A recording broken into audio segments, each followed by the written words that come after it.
प्रणाम गुरुजी। मेरा क्वेश्चन ये था कि इन्वॉल्विंग मतलब भाई जो मन से जो इन्वॉल्विंग होता है, कभी थॉट में होता है, कोई सिचुएशन में होता है, या कहीं भी जैसे कुछ सेकंड्स के लिए होता है, कुछ मिनट के लिए होता है, लेकिन अभी भी इन्वॉल्विंग होता है हम्म। और ठहर जाते हैं, होश आता है तो वापस चले भी आते हैं, लेकिन इन्वॉल्विंग जो होता है उसके लिए और ज़्यादा अवेयरनेस, और उसके लिए क्या करें? हम्म। इन्वॉल्विंग अभी भी होती हो जाती है, एसोसिएशन अभी भी हो हो जाता है। जाता अभी भी हम जो है परिस्थितियों पर रिएक्ट कर देते हैं। परिस्थितियों पर अभी भी हम रिएक्ट जी। कर देते हैं और रिएक्ट करते ही हम इन्वॉल्व हो जाते हैं। परिस्थितियों में इन्वॉल्व होने के लिए पहली शर्त है रिएक्ट करना।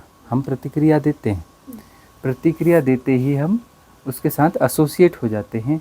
एसोसिएट होते ही सारी श्रृंखला शुरू हो जाती है। श्रृंखला शुरू होती है, हम उसको जो है उस परिस्थिति को एनालाइज करते हैं, कैटेगराइज करते हैं, डिफाइन करते हैं, उस पर अपना पक्ष विपक्ष तय करते हैं, है ना। किसी पक्ष में झुकना है, नहीं झुकना है। फिर परिकल्पनाएं करते हैं कि परिस्थितियां कैसे मेरे अनुकूल हों। तो सारी जो प्रक्रिया है अनुकूलन की प्रक्रिया है। बहुत गौर से समझो कि परिस्थितियां मेरे अनुकूल हों। और मेरे अनुकूल होने का क्या मतलब है? मेरी अवधारणाओं के अनुकूल हो। मतलब हम क्या हैं? अवधारणाओं के जोड़ हैं। गहराई में जाना पड़ेगा ना, रूट कॉज में जाना पड़ेगा ना। हम कौन हैं? अवधारणाओं के जोड़ हैं। और हमारी अवधारणाओं के अनुकूल परिस्थितियां होनी चाहिए। मेरे अनुकूल परिस्थितियां होना चाहिए, मतलब मेरी अवधारणाओं के अनुकूल होना चाहिए। और मैं कौन हूँ? अवधारणाओं का जोड़ हूँ। तो मतलब यह है कि अभी हमारे पास अवधारणाएं हैं और जो जैसा है हमें वो स्वीकार नहीं है। अवधारणाओं का क्या मतलब होता है? कि हम अस्तित्व के खिलाफ खड़े हैं। अवधारणा का मतलब होता है हम अस्तित्व के खिलाफ खड़े हैं कि ऐसा नहीं, ऐसा होना चाहिए। जो है सो है, इससे हम राजी नहीं हैं। जो जैसा है हम उससे जैसे के तैसे राजी नहीं है। हम उसको बदलना चाहते हैं, उसको मैनिपुलेट करना चाहते हैं, अपने अनुकूल बनाना चाहते हैं। तो जब भी ऐसी प्रक्रिया होगी, अवधारणा है तो प्रयास करेगी मतलब क्लिनजिंग की ज़रूरत है। अवधारणा एग्जिस्ट कर रही है, क्या करें? क्या करेंगे मतलब क्लिनजिंग को बढ़ाना है। क्लिनजिंग हुई है आपकी, हम मानते हैं, बहुत अच्छी बात है, आपकी क्लिनजिंग हुई है। हम इससे इनकार नहीं करते कि आपकी क्लिनजिंग नहीं हुई है। आपकी क्लिनजिंग हुई है। तो क्लिनजिंग आपकी हुई है, लेकिन उतनी क्लिनजिंग नहीं हुई है कि जितनी क्लिनजिंग होनी चाहिए। जितनी क्लिनजिंग होनी चाहिए उतनी क्लिनजिंग हुई नहीं है। तो क्लिनजिंग को बढ़ाने की ज़रूरत है। क्लिनजिंग को बढ़ाने के लिए क्या करना पड़ेगा? क्लिनजिंग की बहुत सारी विधियाँ दी हुई हैं, उन सारी विधियों का प्रयोग करना पड़ेगा, है ना। उन सारी विधियों का प्रयोग करना पड़ेगा जो क्लिनजिंग की विधियाँ दी हैं। कुल कुल मिला के अब 39 हो गए ना, 39 हो गई हैं। 39 या 40 ऐसी समथिंग, जो भी इतनी भी हो गई। तो जो है उसमें एक अपना सेल्फ हीलिंग की हो गई, वो 40 हो गई हाँ, उसके साथ। उसके साथ 40 हो गई। हाँ, तो ज़्यादातर क्लिनजिंग की विधियाँ इन विधियों के अप्लाई करना ही पड़ेगा। दूसरा, क्लिनजिंग के लिए एक और चीज़ होती है कि होश से जीना। होश से जीना जो है वह तो अंततः आएगा ही। क्लिनजिंग से होश बढ़ता है, क्लिनजिंग से होश बढ़ता है। और होश से जीने पर जो है एक बात ये होती है कि क्लिनजिंग की ज़रूरत भी कम हो जाती है। यदि होश से हम जीते हैं ना, तो होश से जीते हैं तो समता प्रतिष्ठित हो जाती है। ये बात बार बार समझनी पड़ेगी, बार बार हमें कहनी भी पड़ेगी। होश से जिएंगे मतलब समता पुष्ट होगी, समता पुष्ट होगी मतलब होश बढ़ेगा, मतलब समता में हम रहेंगे। तो जो जैसा घट रहा है उसको हम जैसा का तैसा स्वीकार करेंगे, वहाँ रिएक्ट नहीं करेंगे।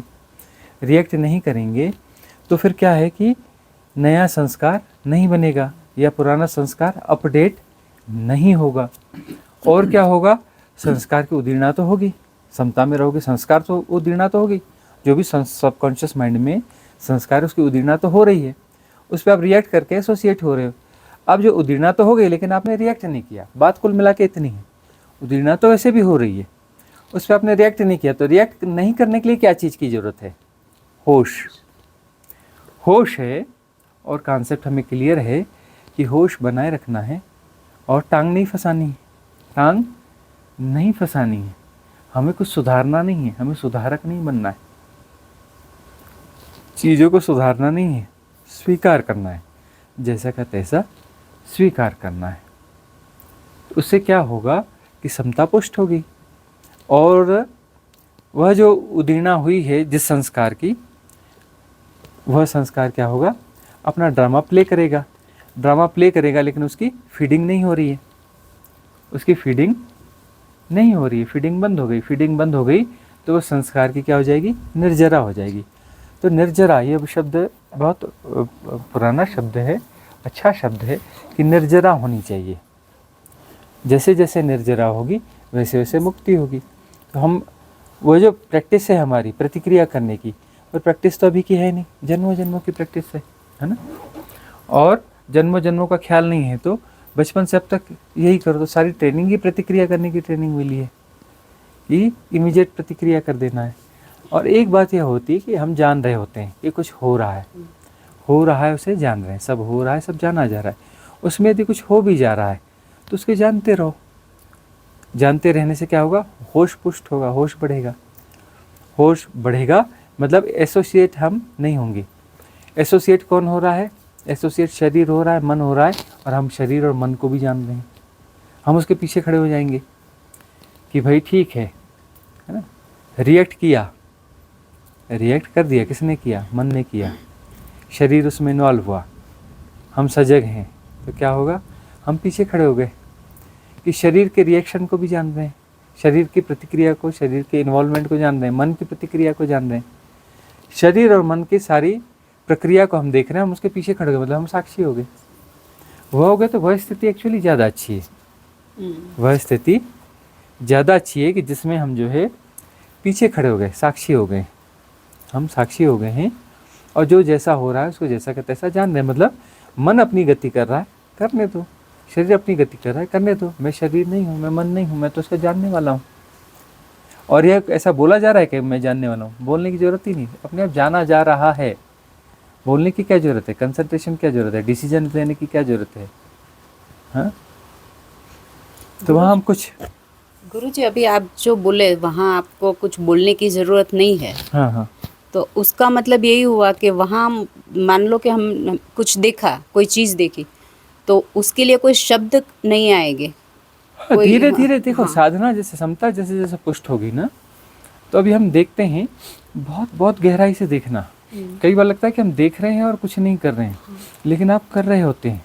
वो देखते हैं ना, वो देखिए और लगता है हाँ जाला, हाँ खंबा, और इतनी स्पीड से आती है वह चीज़ कि वो आपको सुनाई भी नहीं पड़ता, लेकिन अंदर प्रतिक्रिया होगी रहती है। जैसे देखते हैं टावर है, टावर के पास पर इतनी ऊंची पहाड़ी पर टावर लगा है, यहाँ आए तो देखते ही टावर, प्रतिक्रिया तो हो जाती है।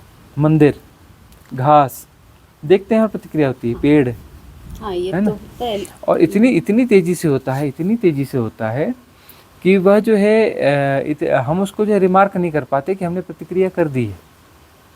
देखते देखते फॉग, बादल, सूरज, धूप, बारिश, प्रतिक्रिया बिल्कुल बहुत में आदत ही है, एकदम ज़बरदस्त आदत है प्रतिक्रिया करना। तो प्रतिक्रिया जो है, प्रतिक्रिया करते हुए वह सेपरेशन कायम रहता है। सेपरेशन जो है प्रतिक्रिया का है, क्या का मतलब क्या होता है, प्रतिक्रिया करने का मतलब क्या होता है कि मैं अलग हूँ। प्रतिक्रिया अपने अलग होने की घोषणा है ना। हम प्रतिक्रिया कर रहे हैं मतलब वह दूसरा है, और दूसरा है, उसे प्रतिक्रिया कर रहे हैं। तो प्रतिक्रिया कर रहे हैं मतलब मैं अलग हूँ और वह जो है वह अलग है। द्वैत हम निर्मित कर रहे हैं ना। तो या तो फिर अपना और पीछे खड़े हो जाओ, इस प्रतिक्रिया को भी देखो, मन के द्वारा प्रतिक्रिया हो रही है, प्रतिक्रिया को जाना जा रहा है ना? सब कुछ जाना जा रहा है। तो प्रतिक्रिया तो एक प्रैक्टिस है, वो तो होगी, चल रही है, आसानी से जाएगी नहीं। मुझे ये विजन का जैसे आप बोल रहे हो ना कि हमारा विजन होता है तो प्रतिक्रिया होती है, लेकिन हमारा ये पर्सनल ये है, जैसे मेरा ही, कि हम जब सुनते हैं तब प्रतिक्रिया नहीं होती। हाँ, तो मतलब सम्यक देखो, नहीं, हाँ वही है, देखो इसको बोलते हैं सम्यक श्रवण। सम्यक श्रवण जब हो रहा है, बिल्कुल ब्लैंक जैसा हाँ, जैसा है तो जब सम्यक श्रवण होगा मतलब आपके पास परम स्वीकार्यता है। सम्यक श्रवण होगा तो प्रतिक्रिया नहीं होगी, सम्यक दर्शन होगा तो वहाँ भी प्रतिक्रिया नहीं होगी। दर्शन सम्यक नहीं है, इसलिए प्रतिक्रिया हो रही है। हाँ, हो रही मतलब हम जो है वैसा नहीं चाह रहे, जैसा है उसको वैसा स्वीकार नहीं कर रहे हैं, है ना। हम उसमें कोई ना कोई प्रतिक्रिया दे रहे हैं। अब ये कह रहे हैं कि ये टावर टावर नहीं होना चाहिए, टावर गलत चीज़ है। उसके भीतर भीतर वो चीज़ है और वो इतनी भीतर इतनी तेज़ी से चली गई कि आप उसको पकड़ नहीं पाए, लेकिन वो सब हो गया। टावर को देखते आप जितनी भी अवधारणाएं हैं आपकी टावर से संबंधित, ये मोबाइल का टावर, ऐसे टीवी चलती है, ऐसे फलाना होता है, ये होता है, सारा कुछ चला गया और इतनी तेज़ी से गया, वह इतनी तेज़ी से गया कि आप उसे पकड़ नहीं पाते। वो जाली, हाँ जाली लगी है, इसलिए लगी क्योंकि वहाँ से गिर ना जाए, उसमें खंबे लगाए हैं क्योंकि उससे वो जाली पकड़ बनी रहे। ये सब आपके भीतर इतनी तेज़ी से हो गया कि आप उसे पकड़ नहीं पाते। तो होश बढ़ता जाता है तो उस प्रतिक्रिया को पूरी पूरी आप पकड़ने लगते हैं, पूरा पकड़ने लगते हैं, पकड़ने लगते हैं और होने देते हैं। उसको होने देना है, जो हो रहा है उसे होने देना है, उसमें टांग नहीं फंसाना है। ये नहीं चलना चाहिए विचार, ये क्यों हो रहा है, ये वाले चक्कर में नहीं पड़ना है। जो चल रहा है सो चल रहा है, जाना जा रहा है। विधि हमारे पास क्या है, होश को पुष्ट करना है। समता पुष्ट हो जाएगी, समता को पुष्ट करेंगे, होश पुष्ट हो जाएगा। और बहुत पीछे से कहीं से जाना जा रहा होगा, तो जाना जा रहा होगा तो जो जैसा है वैसा दिख रहा होगा। जो अवधारणा उसमें इन्वॉल्व होती है, अवधारणा इन्वॉल्व होती है प्रतिक्रिया में, अवधारणाओं की सापेक्षता में तो प्रतिक्रिया होती है ना, ठीक है ना। तो अवधारणा इन्वॉल्व होती है, अवधारणा यानी वो एक मेंटल पैटर्न है और वह जैसी वह एक्टिवेट हो जाता है, एक्टिवेट होता है तो क्या करता है, वह जो भी हमारी प्राण ऊर्जा उसको शक करता है, वो तो शक का वैसे भी कर रहा है, थोड़ा ज़्यादा कर लेता है, वो उभरता है, उदीर्णा होती है, मतलब वो ज़्यादा हैकिंग करता है ऊर्जा की। हैकिंग तो ऐसे कॉमनली सब कर रहे हैं, तो कोई कोई पैटर्न उदीर्णा होती है, मतलब जिसको ज़्यादा खुराक चाहिए तो क्या करेगा, वह ऊपर आकर के उसको ज़्यादा हैक करेगा, ज़्यादा उसको ग्रहण करेगा और ज़्यादा ग्रहण करके वह अपना जो है उस ऊर्जा के माध्यम से अपनी प्रतिक्रिया को ज़्यादा कर रहा है, मैनिपुलेट कर रहा है, मैंने वो कर रहा है। अब ये बात और है, वो जैसे कुछ जंगल है ना, अमेज़न के जंगल है, भूमध्य रेखीय जंगल हैं, जो भूमध्य रेखा में जंगल होते हैं, तो वहाँ पर जो है पेड़ों की हाइट बहुत ज़्यादा रहती है ना, सैकड़ों सैकड़ों फीट होती है। तो उतनी ज़्यादा हाइट क्यों होती है वहाँ पर, क्योंकि वहाँ जो है समशीतोष्ण है, मतलब वहाँ जो है उष्ण कटिबंधीय है, उष्ण कटिबंधीय मतलब वहाँ जो है ह्यूमिडिटी ज़्यादा होती है। तो ह्यूमिडिटी ज़्यादा होती है, बारिश ज़्यादा होती है, और तो वो आइडियल है पेड़ों के लिए। तो वहाँ पर वनस्पतियाँ खूब पैदा होती हैं और इतनी सघनता से पैदा हो जाती हैं कि जो है वो धूप नहीं मिलती, वो खूब छाया रहती है, तो वहाँ धूप नहीं मिलती तो पौधे को सीधा सीधा एकदम लंबे ऊपर उठना पड़ता है, पूरी ताकत लगाता है, जितना ही ताकत लगाता है कि मुझे धूप चाहिए, और धूप चाहकर वो लंबे से लंबा जाना चाहता है कि कहाँ से वो हैकिंग कर ले उस धूप की। धूप तो उतनी है, उतनी धूप है, उसमें अपना हिस्सा चुराना है, उसके लिए वो पेड़ बड़े लंबे लंबे हो जाते हैं।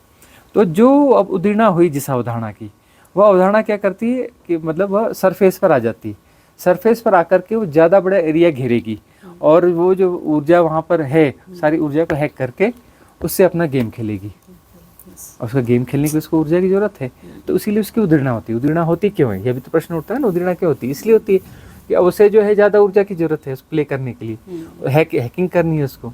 तो पहला काम उसे हैक करना होता है ऊर्जाओं को, जो ऊर्जा पकड़ में आ रही है उसको हैक करो ऊपर की, प्लस जो है और कम पड़ रही है तो ब्रीथ को हैक करो, ब्रीथ को हैक करके फिर जो है कॉन्शियस माइंड को हैक करो, कॉन्शियस माइंड जो एनर्जी ले रहा है उसको वो पूरी खींच के वो भी अपने पास ले लो, तभी तो उसका प्ले होगा ना। प्ले होगा कैसे, ऐसे ही तो प्ले होगा। तो ऊर्जा की ज़रूरत है, और यदि हम होश में हैं तो ये ऊर्जा की जो फीडिंग है, इस फीडिंग को हम ब्लॉक कर देते हैं। हम उसमें करते कुछ नहीं है, सिर्फ हमारा होश में होना ही ऐसा है। यदि होश और जागृति में हम हैं तो फीडिंग अपने आप ब्लॉक हो जाती है, फीडिंग हो ही नहीं सकती इसके बाद। मतलब उसमें क्या है कि होश में है का मतलब कॉन्शियस माइंड को हैक किया ही नहीं जा सकता, तो कॉन्शियस माइंड की एनर्जी जो है उसको मिलेगी नहीं, है ना, मिलेगी नहीं, तो उसके पास अपनी जितनी एनर्जी है, और जो प्राण ऊर्जा है, प्राण ऊर्जा की हैकिंग भी हमने बंद कर दी। प्राण ऊर्जा की हैकिंग भी, वो प्राण ऊर्जा जो मिल रही वो भी किसको, कॉन्शियस माइंड को मिलने लग गई, उसकी अपनी एनर्जी भी उसको, और जो भी मतलब सारी प्राण ऊर्जा उसको मिलने लग गई। अब वो ब्रीथ को हैक, ब्रीथ तो हैक है नहीं, अब ब्रीथ यदि हैक नहीं है, अब क्या होगा, अब उसके पास ऊर्जा बची नहीं, उस अवधारणा के पास, उस पैटर्न के पास ऊर्जा बची नहीं। अब यदि बची नहीं उसके पास में ऊर्जा, तो वह जो है अपना प्ले करने के लिए, वो प्ले तो उसे करना है, प्ले तो हो ही रहा है क्योंकि वह एक पैटर्न है, वह जिंदा ही प्ले करते हुए रह सकता है। ठहरा हुआ पैटर्न जैसी कोई चीज़ नहीं होती, ठहरा हुआ पैटर्न जैसी कोई चीज़ होती नहीं है। पैटर्न लगातार प्ले करता रहता है। आपको लगता है कि एक विचार चल रहा है फिर दूसरा विचार आया, गलत बात है, आपको लगता है कि एक विचार जा रहा है फिर दूसरा विचार आ रहा है, तो ये गलत बात है। आपके अंदर लाखों विचार एक साथ चल रहे हैं। सरफेस वाला विचार आपको दिख रहा है, बाकी दिख नहीं रहे हैं। जो सरफेस में रहे, जो ज़्यादा प्ले कर रहा है सरफेस में, वह आपको दिख रहा है। सारे पैटर्न साइमल्टेनियसली एक्टिव हैं, है ना। लेकिन उनकी एक्टिवेशन जो है, किसी की ज़्यादा है, जिसको ऊर्जा ज़्यादा मिल रही है, किसी को ऊर्जा कम मिल रही है। तो कम मिल रही है तो उसकी स्पीड थोड़ी कम है, या फिर उसका जो है वो थोड़ा मरा मरा प्ले है ना। वो प्ले इतना धीमा है कि वो प्ले सुनाई नहीं पड़ रहा है, वो प्ले दिखाई नहीं पड़ रहा है ना। तो अब ये जो है सम्यक दृष्टि या सम्यक श्रवण। सम्यक दृष्टि यदि है तो सम्यक दृष्टि का मतलब देखना हो रहा है, मतलब उसमें हम इन्वॉल्व नहीं हो रहे हैं। इन्वॉल्व नहीं हो रहे हैं मतलब हम समता में हैं। समता में मतलब होश में है। होश में है तो हम कोई परिभाषा कर ही नहीं रहे, कुछ कर ही नहीं रहे, कुछ नहीं कर रहे हैं, तो सिर्फ देखना हो रहा है। देखना हो रहा है तो वहाँ पर कोई पैटर्न बनेगा ही नहीं, कोई पैटर्न को फीडिंग होगी नहीं, पुराने पैटर्न की भी फीडिंग नहीं होगी, कोई प्रतिक्रिया होगी नहीं। प्रतिक्रिया नहीं होगी तो फिर जो है अमनी दशा की तरफ हम बढ़ रहे हैं। तो सम्यक दर्शन, सम्यक श्रवण, कि कहीं पर भी हम सम्यकत्व हो पाएँ।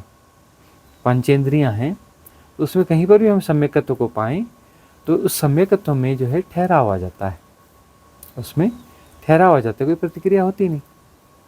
तो ठहराव आ जाता है तो उस ठहराव में जो है सब कुछ ठहर गया है, सब कुछ जाना जा रहा है, मतलब साक्षी पुष्ट हो गया। साक्षी पुष्ट हो गया। अब वहाँ क्या होगा, जो ऊर्जा है, ऊर्जा की हैकिंग नहीं हो सकती। साक्षी जागा हुआ है तो चोर नहीं घुस सकते, हैकर्स जो है काम नहीं कर सकते। तो क्या होगा, ऊर्जा अपने सहज प्रवाह में जाएगी, है ना। सहज प्रवाह में ऊपर उठेगी और अपना रीढ़ की हड्डी से, स्पाइनल कार्ड से सुषुम्ना नाड़ी की के रूप में ऊर्जा वहाँ से बन के उठती जाएगी। उठ के कहाँ चली जाएगी, वो चली जाएगी ब्रह्म क्षेत्र में, सहस्त्रार में। ब्रह्म क्षेत्र में जाएगी और धीरे धीरे ऊर्जा का प्रवाह तेज हो गया, परिपूर्ण हो गया, तो क्या होगा, वह वहाँ पे छेद कर देगी, रंध्र कर देगी, होल कर देगी, तो ब्रह्मरंध्र खुल जाएगा। ब्रह्म क्षेत्र में होल हो जाएगा तो उसको ब्रह्मरंध्र कहते हैं। ब्रह्मरंध्र खुल जाएगा। ब्रह्मरंध्र खुल जाएगा तो ऊर्जा का प्रवाह वहाँ होने लगेगा। वहाँ होने लगेगा तो फिर क्या, ऊर्जा को एक रास्ता मिल गया। रास्ता मिल गया तो उसकी हैकिंग हो जाएगी बंद, हैकिंग बंद हो जाएगी। तो ब्रह्मरंध्र खुल जाए और ब्रह्मरंध्र एक्टिवेट रहे, एक्टिवेट बना रहेगा। अब वो ब्रह्मरंध्र जो है खुल तो गया है, अब खुलने के बाद में उसको 48 मिनट तक लगातार एक्टिवेट रहना चाहिए, बीच में कोई बाधा नहीं पड़ना चाहिए। यदि 48 मिनट तक ब्रह्मरंध्र जो है वो बिल्कुल बराबर काम कर रहा है, बराबर वहाँ से ऊर्जा निकल रही है और दूसरा कुछ नहीं हो रहा है, मतलब कोई भी विकार उस समय एक्टिवेट नहीं हो रहा है, कोई भी हैकिंग उस 48 मिनट में नहीं हो रही है, तो 48 मिनट के बाद में वह चीज़ जो है हो गई, कंटिन्यू हो गई। अब वह ब्लॉक नहीं होगी, अब वो ब्रेक नहीं होगी, अब वो ब्रेक नहीं होगी। हाँ, लेकिन यह होता है जैसे साधकों को साधना की प्रायोरिटी थोड़ी टॉप है, तो होता यह है कि वह चला तो हैक तो हो गया है, लेकिन वह हैकिंग बड़ी जल्दी टूट भी जाती है। टूटने का कारण क्या है, ज़रूर वह किसी सदगुरु से जुड़ा होगा, ज़रूर वह लाइव देशना उसके पास होगी, उस देशना में खुद सुना होगा उसने, उसमें प्राण समाये होंगे, सदगुरु के प्राण उसमें समाये होंगे। तो वह जो है अंदर वह चीज़ है, जब भी तुम पतन को जाओगे तो गुरु हाथ पकड़ के उठा लेता है, पकड़ के उठा लेता है। मतलब वह जो लाइव देशना है, वह प्राण ऊर्जा जो है, वह डिवाइन एनर्जी जो है उसके भीतर में रहेगी। जहाँ भी भटकोगे पुल अप कर लिए जाओगे, थोड़ा सा भटकोगे पुल अप कर लिए जाओगे, तो पुल अप कर लिए जाते हो। इसलिए जो है जीवित सदगुरु की देशना चाहिए, वह सत्संग चाहिए। तो उसके बाद में वह जो देता है, सदगुरु जो देता है, वो आप आइडेंटिफाई नहीं कर सकते, वो आपको पता नहीं कि आपको दे क्या रहा है, वो कितनी कीमती चीज़, अमूल्य चीज़ें दे रहा है। वो उसके संग सानिध्य में बने रहो आप। वो बोलते हैं ना कि कितने सेशन कराते हो, अरे सेशन बहुत ज़रूरी नहीं है, सानिध्य ज़रूरी है। सदगुरु का सानिध्य ज़रूरी है। सेशंस बहुत ज़रूरी नहीं है कि दिन में 5 सेशन करा रहे हो, कि 7 सेशन करा रहे हो, कि कवायद करा रहे हो, वह जरूरी नहीं। बस उस ऊर्जा क्षेत्र में रहना जरूरी है। सेशन तो हैपनिंग के द्वारा होगा, और हैपनिंग के द्वारा होगा वही सेशन है, बाकी तो सेशन है ही नहीं, बाकी तो कवायद है। ये समझ लो, सब कवायद और सेशन में फ़र्क होता है। बोलते इतने सेशन हुए, सेशन नहीं भाई, वो कवायद थी। सेशन तो हैपनिंग होती है, जब होगी होगी, नहीं होगी नहीं होगी, और जब होगी तो फिर उसमें सब कुछ इन्वॉल्व है। उस होगी में इजोटेरिक सपोर्ट सिस्टम इन्वॉल्व है, divine cosmic energy support system involve है। वो भाई हैपनिंग है, वो बड़ी घटना है, वो बड़ी घटना है, तो उसमें जो है वह डिवाइन एनर्जी ट्रांसफ़र हो रही हैं। सदगुरु निमित्त है, वो एक कैटालिटिक एजेंट है, वो महान ऊर्जाएं उसके माध्यम से बह के तुम्हारे भीतर प्रवेश पा रही हैं, उसके बगैर काम नहीं होगा। ऊर्जाएं उससे गुजर के जा रही हैं, लेकिन उसका रास्ता ही वही है, गुजरती उसके माध्यम से, नहीं तो गुजरेंगी नहीं, गुजरती उसके माध्यम से। तो उसकी मौजूदगी बड़ी ज़रूरी है, सदगुरु की मौजूदगी बहुत ज़रूरी है। उसकी मौजूदगी में जो है वह ऊर्जाएं आएंगी और तुम में प्रवेश पाएंगी, तो ऊर्जाएं तुम्हारे भीतर आ जाएंगी। तो तुम जब भी भटकोगे तुम्हें पुलअप कर लिया जाएगा, इसलिए जो दीक्षा है और ये इस सब का महत्व इसलिए है। लेकिन हम दीक्षा हम देते नहीं हैं, संन्यास हम देते नहीं हैं, दीक्षा हम देते नहीं हैं। दीक्षा घटनी चाहिए, हम कहते हैं वास्तविक दीक्षा घटे। जो पुराने लोगों ने किया वो गलत किया क्या? उन्होंने सही किया, उनके हिसाब से जो अनुकूल था वो किया। हमें काम ही उतना दिया गया है कि लिमिटेड लोग आएंगे हमारे पास, भीड़ भड़का होगा नहीं, और उनकी दीक्षा अपने आप घटेगी, हैपनिंग के माध्यम से घटेगी, वो असली दीक्षा घटेगी, है ना। उन्होंने तो फिर भी दे दी दीक्षा, क्यों दी? कि दीक्षा दे दी, आगे पीछे घट जाएगी, कहीं ना कहीं इन्वॉल्वमेंट तो हो गया, कोई रिचुअल तो हो गया, अब उस रिचुअल को फॉलो करेगा और कहीं लगा रहेगा, उसे वही मेमोरी आती रहेगी, आज नहीं कल घट जाएगी, है ना। और किसी बड़े सदगुरु ने कोई दीक्षा दी है तो दीक्षा घटी भी नहीं है, तो कोई ना कोई सपोर्ट सिस्टम तो उसके साथ जुड़ गया है। यदि सचमुच में सदगुरु हैं तो दीक्षा तो ऐसे हज़ारों लोग देते हैं, वो तो इन्फ्लुएंसर्स होते हैं बहुत सारे। अब कोई सदगुरु होते हैं, रेयर वन सदगुरु होते हैं, है ना, जैसे भी ओशो हो गए, है ना, या फिर जो है लाड़ी माशे हो गए, युक्तेश्वर गिरी हो गए, है ना, या कुछ ऐसे और इक्के दुक्के जो रेयर वन रामकृष्ण परमहंस हो गए। बाकी तो इन्फ्लुएंसर्स तो बहुत हैं, उनके द्वारा दीक्षाएं तो लाखों लोगों को दी जाती, लेकिन वो दीक्षाएं तो दीक्षाएं हैं ही नहीं ना, उन दीक्षाओं का तो कोई मूल्य है नहीं ना। उनकी दीक्षाओं का मूल्य है, जो हमने नाम लिया, तो उनकी दीक्षाओं का कुछ मूल्य है, लेकिन उन्होंने एक दूसरे प्रयोग किए। उन्होंने प्रयोग ये किए कि इसके माध्यम से उन्होंने कुछ एनर्जी तो दी, कुछ बात तो करी, कोई चीज़ तो क्रिएट तो करी है। वह ऐसी चीज़ क्रिएट कर दी कि उसकी यात्रा जो है थोड़ी थोड़ी चलती रहेगी, वो बीच में जाएगा तो उसको सपोर्ट मिलता रहेगा, और नहीं तो फिर कहीं ना कहीं उसको वापस जो है कनेक्ट कर दिया जाएगा, उसकी पात्रता के अनुसार कनेक्ट कर दिया जाएगा। तो कुछ ना कुछ तो उसमें है। लेकिन अब हमें जो दिया गया है कि हमें जो इस प्रकार की कोई दीक्षा देनी नहीं है, दीक्षा घटेगी, जिसको घटेगी घटेगी, अब घटेगी तो मतलब बात वहाँ पूरी हो जाएगी, जिसको घट गई। अब जो है वापस नहीं लौट सकता वह, अब उसकी जो है उच्च अवस्था आ गई। हम नहीं कहते कि उसका महापरिनिर्वाण या परम मुक्ति तय हो गई, लेकिन वह इस स्थिति में आ गया कि अब उसकी मुक्ति रोकी भी नहीं जा सकती। उसकी मुक्ति जो है रोकना संभव नहीं है, नहीं रोका जा सकता। बहुत ज़्यादा ताकत लगाई जाएगी, कुछ किया जाएगा तो एक जन्म रोका जा सकता है इसको, उससे ज़्यादा नहीं रोका जा सकता, अटक नहीं सकता वह। इस प्रकार से है, और थैंकफुल रहो कि पुल अप हो जाते हो लेकिन वापस आ जाते हो।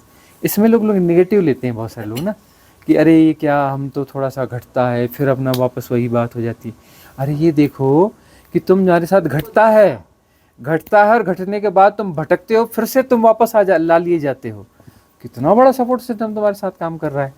जन्मों जन्मों के भटके हो, कुछ समय की साधना है ये, जो रियल साधना शुरू हुई है, और इतनी तेज गति है, तुम्हें बार बार घटता है, और जैसे ही भटकते हो फिर से तुम्हें पुल अप कर लिया जाता है।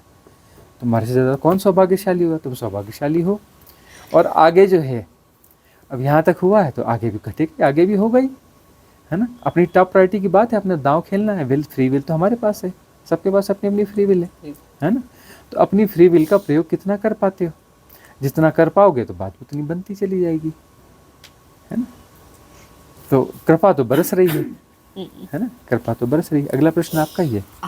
जी गुरुजी, एक बहुत टाइम से मैंने आज आपको बोला भी था कि एक दो हिस्से हैं, वो दोनों के बीच में हो रहा है कि एक मैं हर रोज़ वो निकलता है कि नहीं सीधी इस रास्ते में जा वहाँ तक ना मिले, लेकिन एक हिस्सा ऐसा है उसको पता है कि अगर वो सीधी आ गई तो वो यूज़ करेगा ही, भले छोटा मोटा पर यूज़ करेगा ही। और एक हिस्सा ऐसा है जो बोल रहा है कि नहीं नहीं सीधी नहीं आनी चाहिए वरना तुम फंस जाओगी।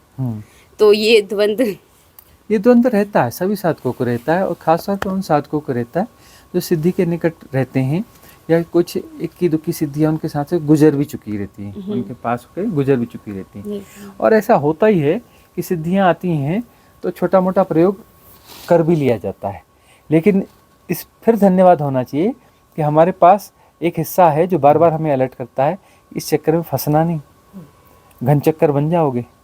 ये ऐसा चक्कर है, इससे बाहर फिर निकल नहीं पाओगे, घन चक्कर बनना नहीं, सिद्धियों का प्रयोग करना नहीं। तो धन्यवाद भाव होना चाहिए कि हमारे पास वह अलर्टनेस वाली स्थिति भी है, हमें लगातार अलर्ट भी किया जा रहा है ना, और सिद्धियाँ आती हैं तो इक्का दुक्का प्रयोग हो भी जाता है। वहाँ पर कभी ऐसा हो कि काबू में ना हो रहा हो तो ये ख्याल करना कि सिद्धियों का प्रदर्शन मत करना, दूसरों के सामने मत करना। दूसरों के सामने प्रदर्शन किया ना तो वापसी की उम्मीद नहीं रहती। अकेले में यदि सिद्धियों का प्रदर्शन कर लिया तो बाद में समझ में मन बोलेगा ना तू गलत काम किया, तू गलत काम किया, तो समझ में आ जाएगा। अब यदि दूसरों के सामने प्रदर्शन कर लिया तो वहाँ मन को रस आ जाएगा, दूसरे लोग प्रभावित हो जाएंगे, बात आग की तरफ फैलती है ना। बुद्ध आ जाएं, बड़े बड़े संत आ जाएं तो वो बात आग की तरफ बिल्कुल नहीं फैलती, इग्नोर कर देते हैं, हाँ ठीक है आते रहते हैं, है ना। और एक मदारी आ जाए, छोटा सा कुछ चमत्कार दिखा दे तो आग की तरह वहाँ पे जो है ऐसी भीड़ लगेगी, ऐसी बड़ी पुलिस लगानी पड़ेगी, बड़ी वो चाक चौबासी करनी, चाक चौबंदी करनी पड़ेगी। क्यों? क्योंकि वहाँ पर जो है लोग ठहरेंगे ही नहीं, बिल्कुल भीड़ पे भीड़ आती चली जाएगी। उनको जो लगेगा कि इस आदमी के पास सिद्धि है, ये मेरा कुछ कर देगा, मुझे यह दे देगा, वह दे देगा। क्या दे देगा भाई? कुछ नहीं दे सकता। वो छोटी मोटी मदारीगिरी करेगा, छोटा मोटा चमत्कार दिखाएगा, और कर क्या सकता है? किसी का भाग्य बदल देगा, कुछ दे देगा, कुछ नहीं दे सकता। लेकिन जो है मन, जो सामान्य कॉमन मैन है, वो कहता है कि ये कुछ चमत्कार दिखा रहा है, मतलब ये हमारी ज़िंदगी में ही चमत्कार सकता है, हमारे भाग्य को बदल सकता है। एक मदारी आपके भाग्य को बदल सकता है? कोई सिद्धि को खेल रहा है, मतलब एक मदारी है, आपके भाग्य को कैसे बदल सकता है? तो वह जो है, इसलिए बस इतना तो होश हमेशा से रखना, कभी सिद्धि आए और सहन नहीं हो रहा है, सहन नहीं हो रहा है तो कहीं एकांत में दूर जाना, वह अपनी सिद्धि के प्रयोग कर लेना। प्रदर्शन मत करना, प्रदर्शन करोगे तो फंस जाओगे, क्योंकि जब 100 लोग आकर के पैर छूना चालू कर देंगे, फिर 1000 लोग इकट्ठे हो जाएंगे, 10,000 1 लाख लोग इकट्ठे हो जाएंगे, और तब वहाँ जो है वो सारी चीज़ें मिलने लग जाएंगी। क्या? धन भी, हाँ धन भी मिलेगा, महल खड़ा हो जाएगा, यह हो जाएगा, टीवी चैनल खड़े हो जाएंगे, सब खड़ा हो जाएगा। फिर तो फिसल गए, फिर तो फंस गए, तो फिर मन तो बड़ा होता जाएगा। हाँ फिर तो बोलेगा यार अभी कुछ दिन तो चलने दो, फिर देखते हैं, कुछ दिन तो चलने दो फिर देखते हैं, कुछ दिन तो चलने दो फिर देखते हैं, है ना। ऐसा होता जाएगा, होता जाएगा, होता जाएगा। लेकिन जो है वहाँ अलर्ट होने की ज़रूरत है, संभलने की ज़रूरत है, बहुत गहरे से संभलने की ज़रूरत है। स्वामी जी गलती से कभी हाँ अगर गलती से उस सिद्धि का गलत प्रयोग हो गया है, हाँ, तो उससे मतलब अब बचाव के लिए क्या करना चाहिए? गलती से यदि सिद्धि का कोई गलत प्रयोग हो भी गया है तो अब जो है पहली बात होश में आ जाए कि अब नहीं होगा, और जो है उस सिद्धि का प्रयोग बंद कर दें। सिद्धि विदा हो जाएगी, सिद्धि विदा हो जाएगी तो अब जो हो गया है सो हो गया है, उसका जो भी भोग होगा उतना तो भोगना ही पड़ेगा, उसका कर्म भोग तो बनेगा। सिद्धियों का जो भी प्रयोग करोगे उसका कर्म भोग खुद को ही भोगना पड़ता है। कुछ दूसरे के जीवन में कुछ बदलाव कर दिया जो कि नहीं किया जाना चाहिए था, है ना, उसमें हेर फेर कर दी है, यदि कर दी है, कुछ ऐसा कर हो चुका हमसे, तो उसका भोग तो हमको भोगना ही पड़ेगा, उसकी मुक्ति तो है नहीं। लेकिन यह है कि साधना करते चलोगे तो वह जो भोग है वह भोग उतना नहीं होगा, थोड़ा कम हो जाएगा, वह भोग थोड़ा सा हल्का हो जाएगा, पूरा नहीं, लेकिन उसका कर्म भोग तो बनता है। सिद्धियों का जो भी दुरुपयोग करते हैं ना तो उनको कर्म भोग तो भोगना पड़ता है। अब ये देखो मदारीगिरी कैसी होती है ना। एक बंदा आया दक्षिणेश्वर, है ना, भगवान रामकृष्ण परमहंस के पास, तो रामकृष्ण परमहंस जो है अपनी मौज में बैठे हुए हैं, बढ़िया सीधे साधे, है ना, सरल सज्जन। ऐसे सरल सज्जन संत जो है मुश्किल से होते हैं। वह आया, उसको अपना प्रदर्शन करना था, है ना? आया और बोलता है, देखो महाराज, मेरा नाम फलाना फलाना है, मैं यह हूँ और मेरी यह सिद्धि है, मेरी यह सिद्धि है, जानते हो मुझे, यह मेरी सिद्धि है, मैं पानी में चल सकता हूँ। सहज सरल बैठे थे अपनी, उन्होंने सामान्य से अपनी बुद्धि लगाई। अच्छा यार ये बताओ, सिद्धि तो है, मान गए सिद्धि है, मिली कैसे? बोले साधना करिए तब सिद्धि मिली। अच्छा, सिद्धि को साधना तो पड़ता है, एक साधना मुक्ति की साधना होती है, एक ये सिद्धि की भी साधना होती है, और सिद्धि को भी साधना तो पड़ेगा, तब तो सिद्धि आई होगी। कितने साल लगे साधने में? बोले 20 साल लगे मुझे, जानते हो 20 साल मैंने साधना करी, तब ये सिद्धि आई, मैं पानी में चलता हूँ। अच्छा, 20 साल में ये सिद्धि पाई, 20 साल गंवा दी, तब सिद्धि आई पानी में चलने की। ये देख रहे हो ना, गंगा, ये गंगा में वो मल्लाह खड़ा रहता है, हम उसको 2 पैसा देते हैं, क्रॉस करवा देता है। 20 साल लगाने की क्या जरूरत है? वो 2 पैसा देते हैं, उस गरीब मल्लाह के परिवार हैं, बच्चे, उसका भी काम चल जाता है, और नाव में बैठने का तो मजा ही अलग है, हाँ, बड़ा मजा भी आता है, और मल्लाह का परिवार भी चल जाता है। इसके लिए 20 साल कमाने की क्या जरूरत थी? वो जो अहंकारी बंदा आया होगा, उसकी हालत सोच लो क्या हो गई होगी, है? इतना भी कॉमन सेंस नहीं। अच्छा, एक दूसरी बात कि हमने तो सिद्धि के लिए कोई मेहनत नहीं करी, सिद्धि घट गई जी हमको, हमने तो मेहनत नहीं करी, घट गई। अरे बेवकूफ, कितने जन्म साधना की है, पिछले जन्मों की साधना भी अनफोल्ड हुई है, कितने जन्मों साधना करी है ना वो, और अपना जो है इस जन्म की भी साधना है। तो वो सब मिला करके जन्मों की साधना का परिणाम है कि वह स्थिति थी, और उस साधना को और आगे बढ़ाना था, मुक्ति की दिशा में ले जाना था। बजाय इसके क्या हो गया? सिद्धि में फंस गए। वह ऊर्जा थी, वह ऊर्जा जो है मुक्ति बननी थी, वह ऊर्जा जो है एनलाइटनमेंट बननी थी, आत्मज्ञान बननी थी, तुमने उसे सिद्धि बना दिया है। तुमने जो है, कीमत तो तुम्हारे पास बहुत थी, पैसा तो बहुत था, तुमने हीरा खरीदना था, हीरे के लायक तुम्हारे पास, तुम्हारी गांठ में पैसा था, और तुमने हीरा खरीदने के बजाय पत्थर खरीद के ला लिया, चमकता हुआ पत्थर ला लिया उसी कीमत में। कैसे बेवकूफ हो? उससे जो है चमकता हुआ हीरा मिल सकता था, तुमने पत्थर खरीद लिया, और कीमत पूरी थी, तुमने हीरे की पूरी कीमत चुका दी और खरीदा पत्थर। अरे हीरा कीमत पूरी थी तो हीरा तो खरीदना था। एनलाइटनमेंट की क्षमता थी और फंसे सिद्धि में। तो ये समझदारी वाली बात हुई क्या? परम मुक्ति की बात है, मतलब ये कि अभी जीवेषणा बाकी है, अभी आकर्षण बाकी है। आकर्षण ही तो फंसाते हैं ना, फंसाता कौन है? आकर्षण। तो आकर्षण बाकी है।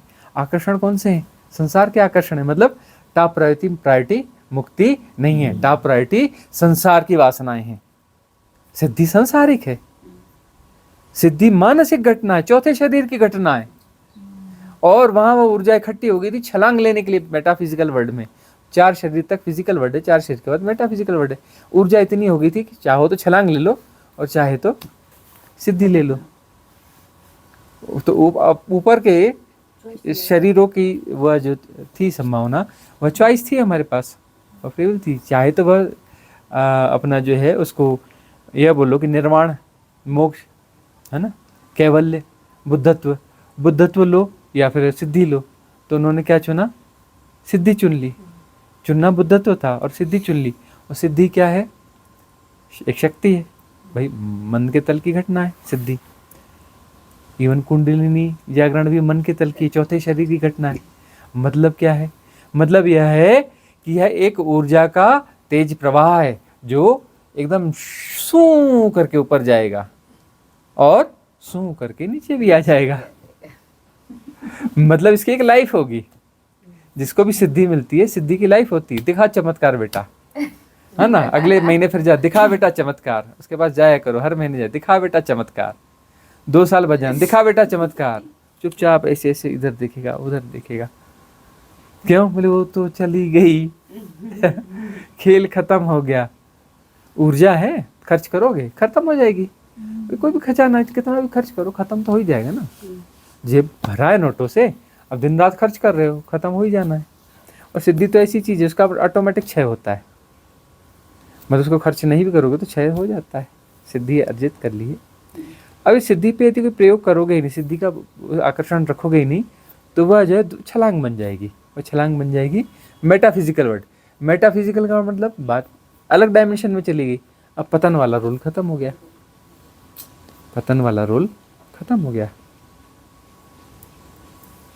तो ये बात है। हाँ, हमारे गांव में एक बहुत प्यारे साधु है।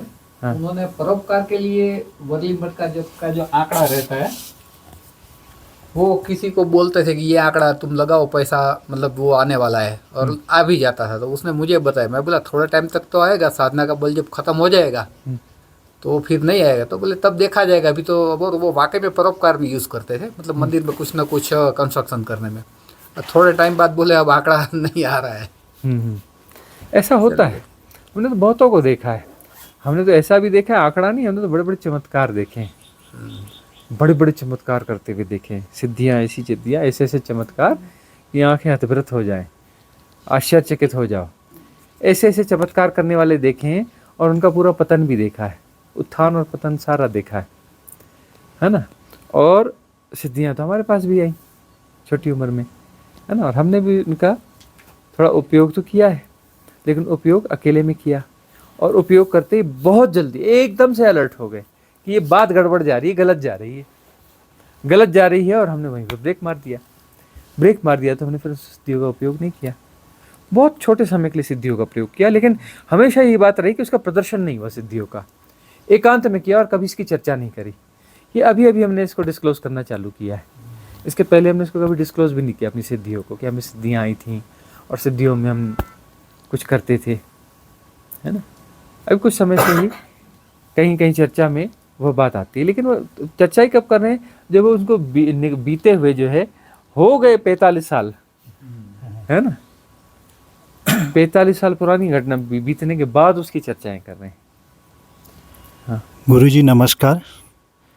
इस साधक के जीवन में जो शक्तिपात बहुत बार सुना है, तो शक्तिपात का क्या महत्व है और वो ज़रूरी है? शक्तिपात से साधक को थोड़ा इनिशियल स्टेज पर स्टार्टर का अनुभव होता है, इसलिए होता है कि क्या, उसका जरा प्रकाश दीजिए। शक्तिपात का आकर्षण बहुत ज़्यादा है। शक्तिपात तो एक धंधे की तरह भी चलता है आजकल ना। शक्तिपात करवाने आ जाओ, इतनी फीस दो और शक्तिपात हो जाएगा ना। शक्तिपात का तो बिजनेस भी चालू हो गया है। तो अब ये जो इस पे हमारा जो है एक वीडियो है वो आप सुन सकते हैं। शक्तिपात पे बहुत अच्छा वीडियो है, वह वीडियो सुनने जैसा है, आप लोगों ने सुना नहीं होगा। कन्वर्सेशन बहुत सारे कन्वर्सेशन सुनने चाहिए। हर कन्वर्सेशन में कुछ ना कुछ है, कुछ अनूठा है, कुछ अलग है। वो आपको मिलता जुलता सा लगता है, लेकिन वो मिलता जुलता सा नहीं। सुनते रहेंगे तो उसके गहरे में कुछ अलग बात, कुछ ना कुछ खुलेगी, कुछ ना कुछ होगी। तो जो है शक्तिपात जो है किया नहीं जाता है। लोगों को लगता है कि गुरु शक्तिपात करता है। कोई गुरु शक्तिपात नहीं करता है, लेकिन शक्तिपात होता है और गुरु के माध्यम से ही होता है। कोई भी गुरु ने, किसी भी गुरु ने कभी भी शक्तिपात नहीं किया, और लगभग सारे शक्तिपात जो है गुरु के माध्यम से ही हुए हैं। मतलब एक हैपनिंग है, गुरु के बगैर शक्तिपात नहीं हो सकता, लेकिन गुरु शक्तिपात करता नहीं है। होता उसकी मौजूदगी में, उसकी मौजूदगी के बगैर संभव नहीं है, लेकिन करता नहीं है। वह होता उसके माध्यम से। वह तो अस्तित्वगत घटना है ना। वो परम की घटना है, परम के माध्यम से परम जो है उसका शक्तिपात होता है, लेकिन होता गुरु के माध्यम में। गुरु मौजूद नहीं है तो नहीं होता। बहुत रेयर वन घटना होती है, वो लाखों में कभी एक घटना होती है जब गुरु मौजूद न हो और शक्तिपात हो जाए। वो उसकी कुछ विशिष्ट पात्रता होगी उसकी, तब कहीं जा कर के वो घटता है। तो शक्तिपात जब होता है तो वह आपके नाभि के नीचे होता है, नाभि के 2-2.5 इंच नीचे हारा सेंटर होता है। वहाँ पर आपका जो है करंट की अनुभूति होती है। और करंट कैसा होता है? परफेक्ट करंट होता है। मतलब जो बिजली का नंगा तार होता है ना, करंट लगा है कभी? वो नंगे तार को यहाँ पे छुआ दो, वो जैसा करंट लगेगा लिटरली वैसा ही करंट होता है, उससे कम नहीं होता, उससे इधर उधर अनुभव नहीं होता। बराबर वही अनुभव होता है कि जैसे नंगा तार यहाँ पे 1-2 क्षण को लगा दिया गया, 2 क्षण के लिए टिका लिया, 2 क्षण तक वह पूरी बिजली वहाँ पर दौड़ जाती है। और उसके बाद में जो है, उसके बाद में उस साधक की स्थिति बदल जाती है। उसको अपनी साधना में ज़्यादा ध्यान देना चाहिए, इधर उधर नहीं भटकना चाहिए, गार्बेज नहीं बटोरना चाहिए, गलत लोगों की संगत में नहीं बैठना चाहिए। जब शक्तिपात घट जाए तब जैसे फर्स्ट साधना में जाना चाहिए। उसकी संभावना है कि बहुत जल्दी उसका कुंडलिनी जागरण हो जाएगा। शक्तिपात के बाद में कुंडलिनी जागरण की संभावना बहुत ज़्यादा हो जाती है, कभी भी कुंडलिनी शक्ति उसकी जाग सकती है। तो इसका प्रयोग तो बहुत है, इसका मतलब इसका लाभ जो है बहुत है शक्तिपात का।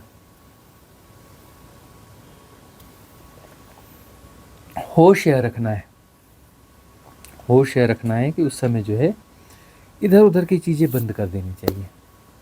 पूरी तरह से साधना में इन्वॉल्व हो जाना चाहिए।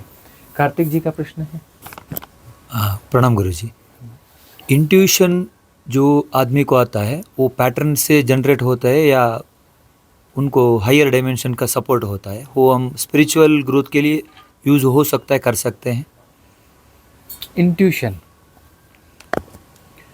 इंट्यूशन जो आता है वह पैटर्न से नहीं आ सकता।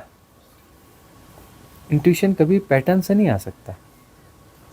इंट्यूशन हमेशा हायर डायमेंशन से आता है। वह जो है इंट्यूशन अतीन्द्रिय क्षमता है। इंट्यूशन हम बोलते हैं अतीन्द्रिय क्षमता, या फिर उसको हम सिक्स्थ सेंस बोलते हैं। ये 5 के अंदर की घटना नहीं, 5 के बाहर की घटना है, उसको हम सिक्स्थ बोलते हैं। वहाँ से घटता है। मतलब यह जो है हायर डायमेंशन के द्वारा जो है कुछ संकेत दिए जाते हैं। हायर डायमेंशन के द्वारा संकेत दिए जाते हैं कि कुछ ऐसा होना है, कि ऐसा होने वाला है, सावधान, ऐसा होने वाला है, ऐसा कर लो। ये हमेशा हायर डायमेंशन से आता है। इसी को हम इजोटेरिक सपोर्ट सिस्टम कहते हैं। इजोटेरिक सपोर्ट सिस्टम जो है वो आपको इंट्यूशंस देता रहता है। और इजोटेरिक सपोर्ट सिस्टम जो है वो तो सपोर्ट करता ही है ना, साधकों का सपोर्ट करने वाला इजोटेरिक सपोर्ट सिस्टम है ही है। उसका काम है कि वह जो है साधकों को सहयोग देता रहे। तो उन तरह तरह के सहयोगों में इंट्यूशन भी शामिल है। उसमें इंट्यूशन भी शामिल है कि क्या करना चाहिए, क्या नहीं करना चाहिए, कहाँ से बचो और क्या कर लो। इसको बहुत गहरे में आप सुना होगा ना, अंतरात्मा की आवाज़। ये अंतरात्मा की आवाज़ क्या है? ये इंट्यूशन है। इंट्यूशन का मतलब जो है हायर डायमेंशंस जो है वो आपको सहयोग करें। वो हायर डायमेंशंस क्यों सहयोग करते हैं? हम इसको कई बार इस तरीके से कहते हैं कि देवता जो है अच्छा करने के लिए अभिशप्त है। अभिशप्त हैं वो, अभिशप्त हैं अच्छा करने के लिए, है ना। उनका काम है इसका भला करो, उसका भला करो, इसका भला करो। अरे ये गड़बड़ जा रहा है, इसको संभालो। अरे इसका कुछ गड़बड़ हो जाएगा, अरे नुकसान कर रहा है अपना, बचाओ इसको, बचाओ इसको, बचाओ। अरे संभल जा, संभल जा, समझा बच्चा, संभल जा। अरे तू बहुत अच्छा साधक है, ऐसा मत कर, ऐसा मत कर, ऐसा कर ले, ऐसा बन जाएगी बात तेरी। हैं? वो अभिशप्त है अच्छा करने के लिए। जिनकी साधना सुबह हो सकती है उसको 4 बजे आकर के कोई उसकी नींद को डिस्टर्ब करेगा, तो ऐसा सपना डाल देगा या कुछ ऐसा कर देगा या कुछ फलाना कर देगा या कहीं टोचा मारेगा, कहीं कुछ करेगा, उसको जगाने की कोशिश कर रहे। जाग जाग जाग जाग, अरे साधना का समय हो गया, चल जाग, है ना। तो हायर डायमेंशन जो है वो जो देवता हैं, देवताओं का काम है सहयोग करना, देवताओं का सहयोग करना। तो सहयोग करते रहते। एक और बात है कि बहुत सारे साधक हैं वो खुद देवता, साधक का मतलब जिस देवता से फिर वापस मनुष्य बने, साधक का मतलब ही होता है। और कई अभी तो गोल्डन एरा है तो उच्च लोक के देवता जन्मे हैं, उच्च लोक के देवता जन्मे और माया में फंसे। माया फंसे तो अपने दोस्तों को बोलाए हैं, अपने सहयोगी को बोलाए हैं, अपने डायमेंशन के देवताओं को बोलाए हैं, यार मैं तो जा रहा हूँ माया में फंसने, थोड़ा सा ख्याल रखना, टोचा मारते रहना, कहीं भी गड़बड़ हो तो थोड़ा अलर्ट कर देना। हम खुद ही रिक्वेस्ट करके आते हैं उनसे, है ना। और वो बोलते हैं कि यार कोई चिंता मत करो यार, तुम्हारा समय आ गया, तुम्हें जन्म लेना, हमारा तो आया नहीं, या हमारे कुछ बाधा है, चलो तुम जाओ, हम कुछ जो बनेगा तो हम करेंगे, तुम्हारा स्पेशल ख्याल रखेंगे, तुम्हारा हम स्पेशल ख्याल रखेंगे। संगी साथी हो भाई, कुछ तो बनती है बात, अपने संगी साथी का ख्याल तो रखेंगे। पहुँचो, कोशिश करते हैं कि तुम मुक्त हो जाओ, है ना। मुक्त क्या हो जाओ, करते फिर चालबाजी है, वही चालबाजी करते हैं। वो हायर लेवल पे ले जाते हैं, हायर लेवल पे ले जाकर वहाँ तक फंसा देते हैं कि सगदागामी हो जाओ, मतलब एक जन्म और लेना और बड़े गुरु बनना, बड़े गुरु बनना, तब फिर हम जन्म लेंगे, फिर हमको सहयोग करना। हमने तुमको सहयोग किया, अब तुम जो है हमारा सहयोग करना। हाँ तो ये नहीं, ये तो ट्रांसपेरेंसी रहेगी ना, तभी तो अस्तित्व चलेगा, तभी तो अस्तित्व चलेगा। अब ये सोचो कि कोई जो अभी जितने भी ये सदगुरु हुए, ऐसा नहीं होती इनकी ट्रांसपेरेंसी, ये अपना चुपचाप मुक्त होकर निकल लिए होते। क्या करते आप लोग? No support. क्या करते क्या? कुछ सुनना चाहते तो कौन इन्फ्लुएंसर रहते, उल्टी सीधी गार्बेज परोस रहे होते हैं। और कहीं पे सदगुरु होते ही नहीं, सदगुरु तो कहीं बनते ही नहीं। बोले वो तो बस अपना पहुंचे और सीधे उड़ान मारी छू, बोले पीछे मुड़ के भी नहीं देखना, हमें क्या लेना देना, छू के बगैर तो ये संभव ही नहीं है यार। तो अस्तित्वगत व्यवस्था है, वो जो हायर डायमेंशन कर रहा है वो अस्तित्वगत व्यवस्था है। उनका काम भी बैलेंस बनाना है, सृष्टि का बैलेंस बनाना, ये भी तो हायर डायमेंशन का ही उनका ही काम है ना, कि वो अपना ऐसा करते रहते, वो करते ही रहेंगे, वो अपना काम कर रहे हैं वो। और वो जो कर रहे हैं गलत नहीं कर रहे हैं, वो कर रहे हैं, तभी तो आप लोगों को सपोर्ट जो मिल रहा है वो कहाँ से मिल रहा है? ऐसे ही तो मिल रहा है ना। गुरु हो जी, सकता है जो यहाँ जो बैठे हो या कुछ हो, इन्होंने ही हमें फंसाया हो। किसी ने किसी को बोला है गुरुजी ने, इसीलिए रात को 2 बजे जंगल में लेके जा रहे हैं। चलो जंगल में जाते हैं। तो किसी ने जो है फंसाया होगा, इसलिए हमें गए। चलिए गुरु जी, ये जो अभी बात छिड़ी है, तो एक क्वेश्चन था कि मतलब जो आप बोल रहे थे केदारनाथ वगैरह जो बहुत ऊंची जहाँ शक्ति आज भी है मौजूद, वहाँ ऐसा भी है गुरुजी कि कोई ना कोई ऐसा सिद्ध पुरुष रहता है जो सूक्ष्म में, जो लाखों साल तक एक रहता ही रहता है, तभी वो नहीं, नहीं। शक्तियाँ इनबिल्ट। कोई सूक्ष्म कुछ रहता नहीं, उसी को हायर बीइंग्स कहते हैं। अच्छा। कोई भी ऐसा जो सिद्ध क्षेत्र है, कोई भी सिद्ध क्षेत्र है जहाँ पर एनर्जीज बहुत अच्छी हैं, वहाँ पर हमेशा क्या होता है कि कोई ना कोई हायर बीइंग्स वहाँ पर मौजूद रहती हैं। वहाँ कोई ना कोई हायर बीइंग्स हमेशा मौजूद रहती हैं।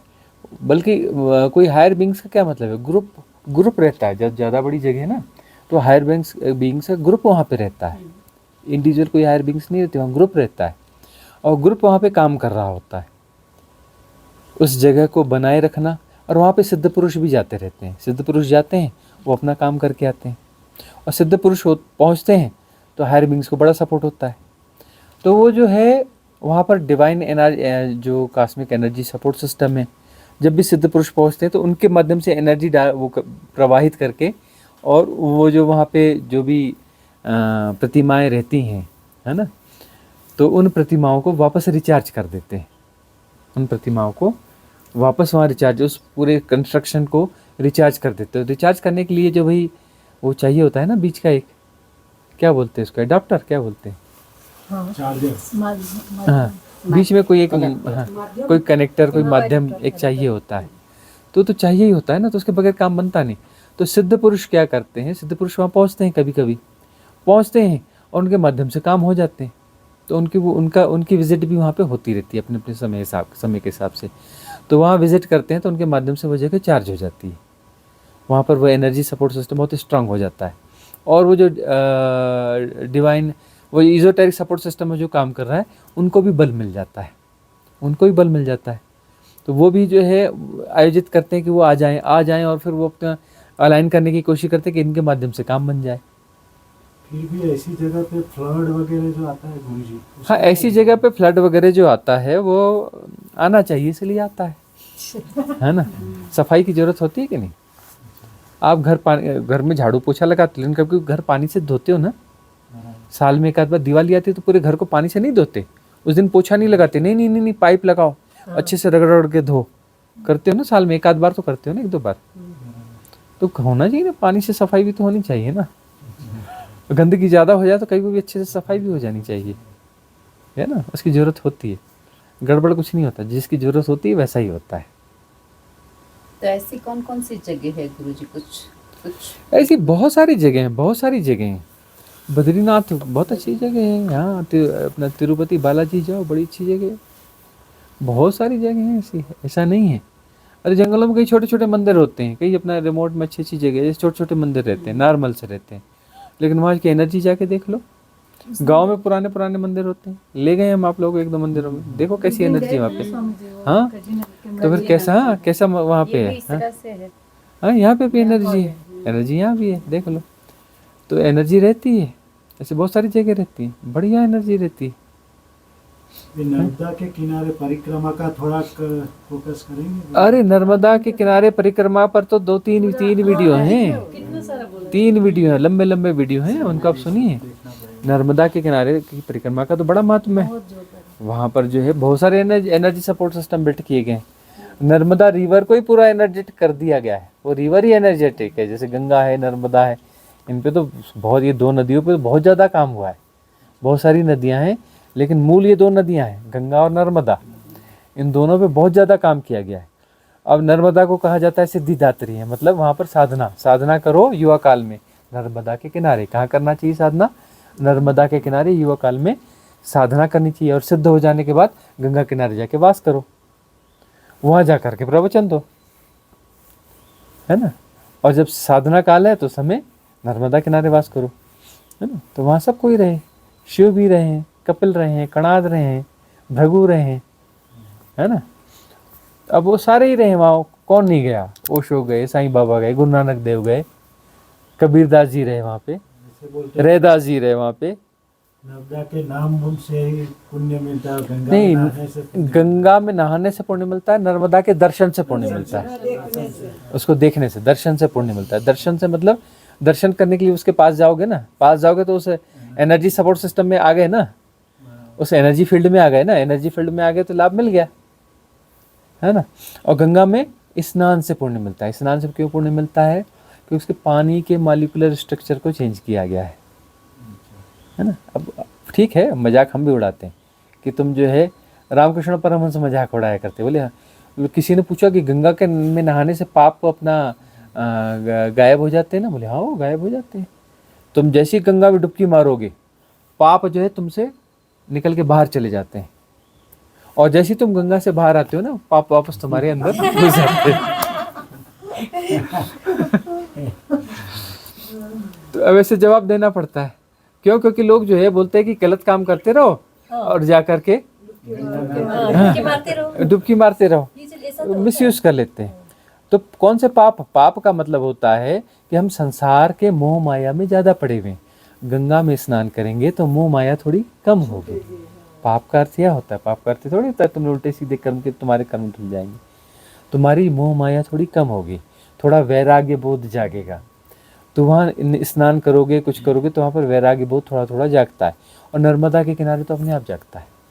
नर्मदा के किनारे किनारे रहोगे तो वैराग्य बोध सघन होता चल जाता है ना। और नर्मदा किनारे हमने बहुत वास किया है ना। हमारा जो है युवावस्था और बचपन जो है नर्मदा बेसिन में गुजरा है, और उसमें नर्मदा किनारे समय समय पे जाते रहे, वास करते रहे। हमारा बचपन और युवावस्था नर्मदा के किनारे किनारे का है। तो हम आपके साथ जुड़ने के बाद न कुछ देवी देवता का प्रे करना के मन करता है, न कुछ किधर जाने का मन करता है, कुछ करने का नहीं मन करता है। ये दिमाग का खेल है या सोचे? देखो, यदि सचमुच में सरेंडर घटता है सदगुरु के सामने, सरेंडर का मतलब है फिर इधर उधर भटकने की जरूरत ही नहीं है।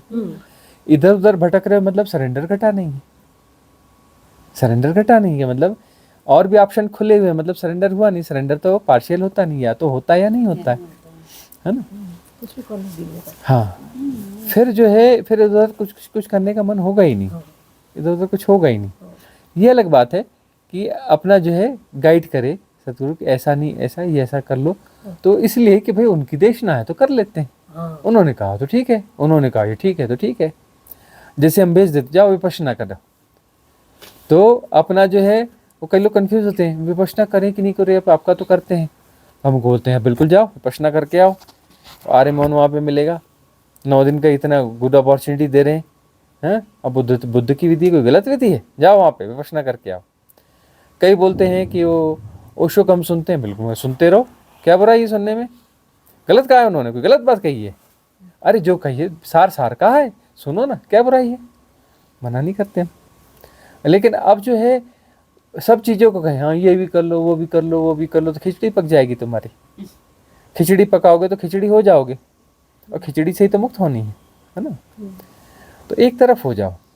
अब यह है कि विधियाँ तो हमने भी दे दी हैं, इन विधियों का प्रयोग करके देखो, है ना। इन विधियों का प्रयोग करके देखो। अब हमने दी है का मतलब हमारे माध्यम से आई हैं, हमने नहीं दी, हमारे माध्यम से आई हैं। बिल्कुल सिंपल सी विधियाँ दिखती हैं, लेकिन काम बिल्कुल ज़बरदस्त है। एकदम सिंपल से दिखने वाली विधियाँ जो है, एकदम साधारण से दिखने वाली विधियाँ हैं, काम सुपर फास्ट है। काम जो है एकदम सुपर फास्ट है, जेट प्लेन वाला काम है। सुपरसोनिक है, सुपरसोनिक है, क्योंकि वो दी गई हैं। अब ये वही बोल रहे हैं कि ओशो ने, किसने कहा कि ओशो ने इतनी विधियाँ दी है तो आपको और विधियाँ देने की क्या ज़रूरत थी।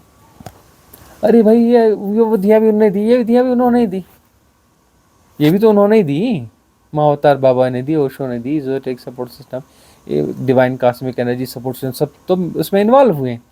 सारे के सारे इन्वॉल्व होते हैं, सारे के सारे इन्वॉल्व होते हैं, तब जो है फिर वो उसमें हमारा भी इन्वॉल्वमेंट होता है। फिर तब हमारा भी इन्वॉल्वमेंट होता है, तब वो जो है सबके उससे एक एसेंस निकलता है, इन सब की मौजूदगी से एसेंस निकल के ये चीज़ आती है। अब जो है ऐसी विधियाँ क्यों दी गई कि बगैर तामझाम वाली दी गई, कोई म्यूज़िक नहीं है, कोई ये नहीं है, कोई अपना कैमरा, वो ऐसी ही आनी है, ऐसी ही आनी है, इसलिए ऐसी आई हैं। बिल्कुल सिंपल में आएंगी, नौटंकी नहीं होगी। क्यों? क्योंकि उसमें मन को रस मिलता है कि साथ में म्यूज़िक बैकग्राउंड है, यह है, मन उसको पकड़ लेता है। अब मन जो है उस म्यूज़िक के साथ में प्ले करने लग जाता है ना।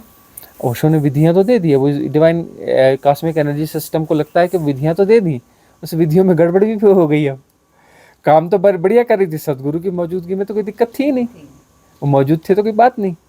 और अभी भी कहते हैं कि हम वो विधियाँ गड़बड़ हो गई, ऐसी नहीं है कि विधियाँ तो बराबर हैं, वो अच्छी विधियाँ हैं, अभी भी काम करती हैं, लेकिन थोड़ी गड़बड़ी तो हो गई है। थोड़े समय तक सपोर्ट करती हैं, उसके बाद जो उसका म्यूज़िक है वो खा जाता है, वो पैटर्न बन जाता है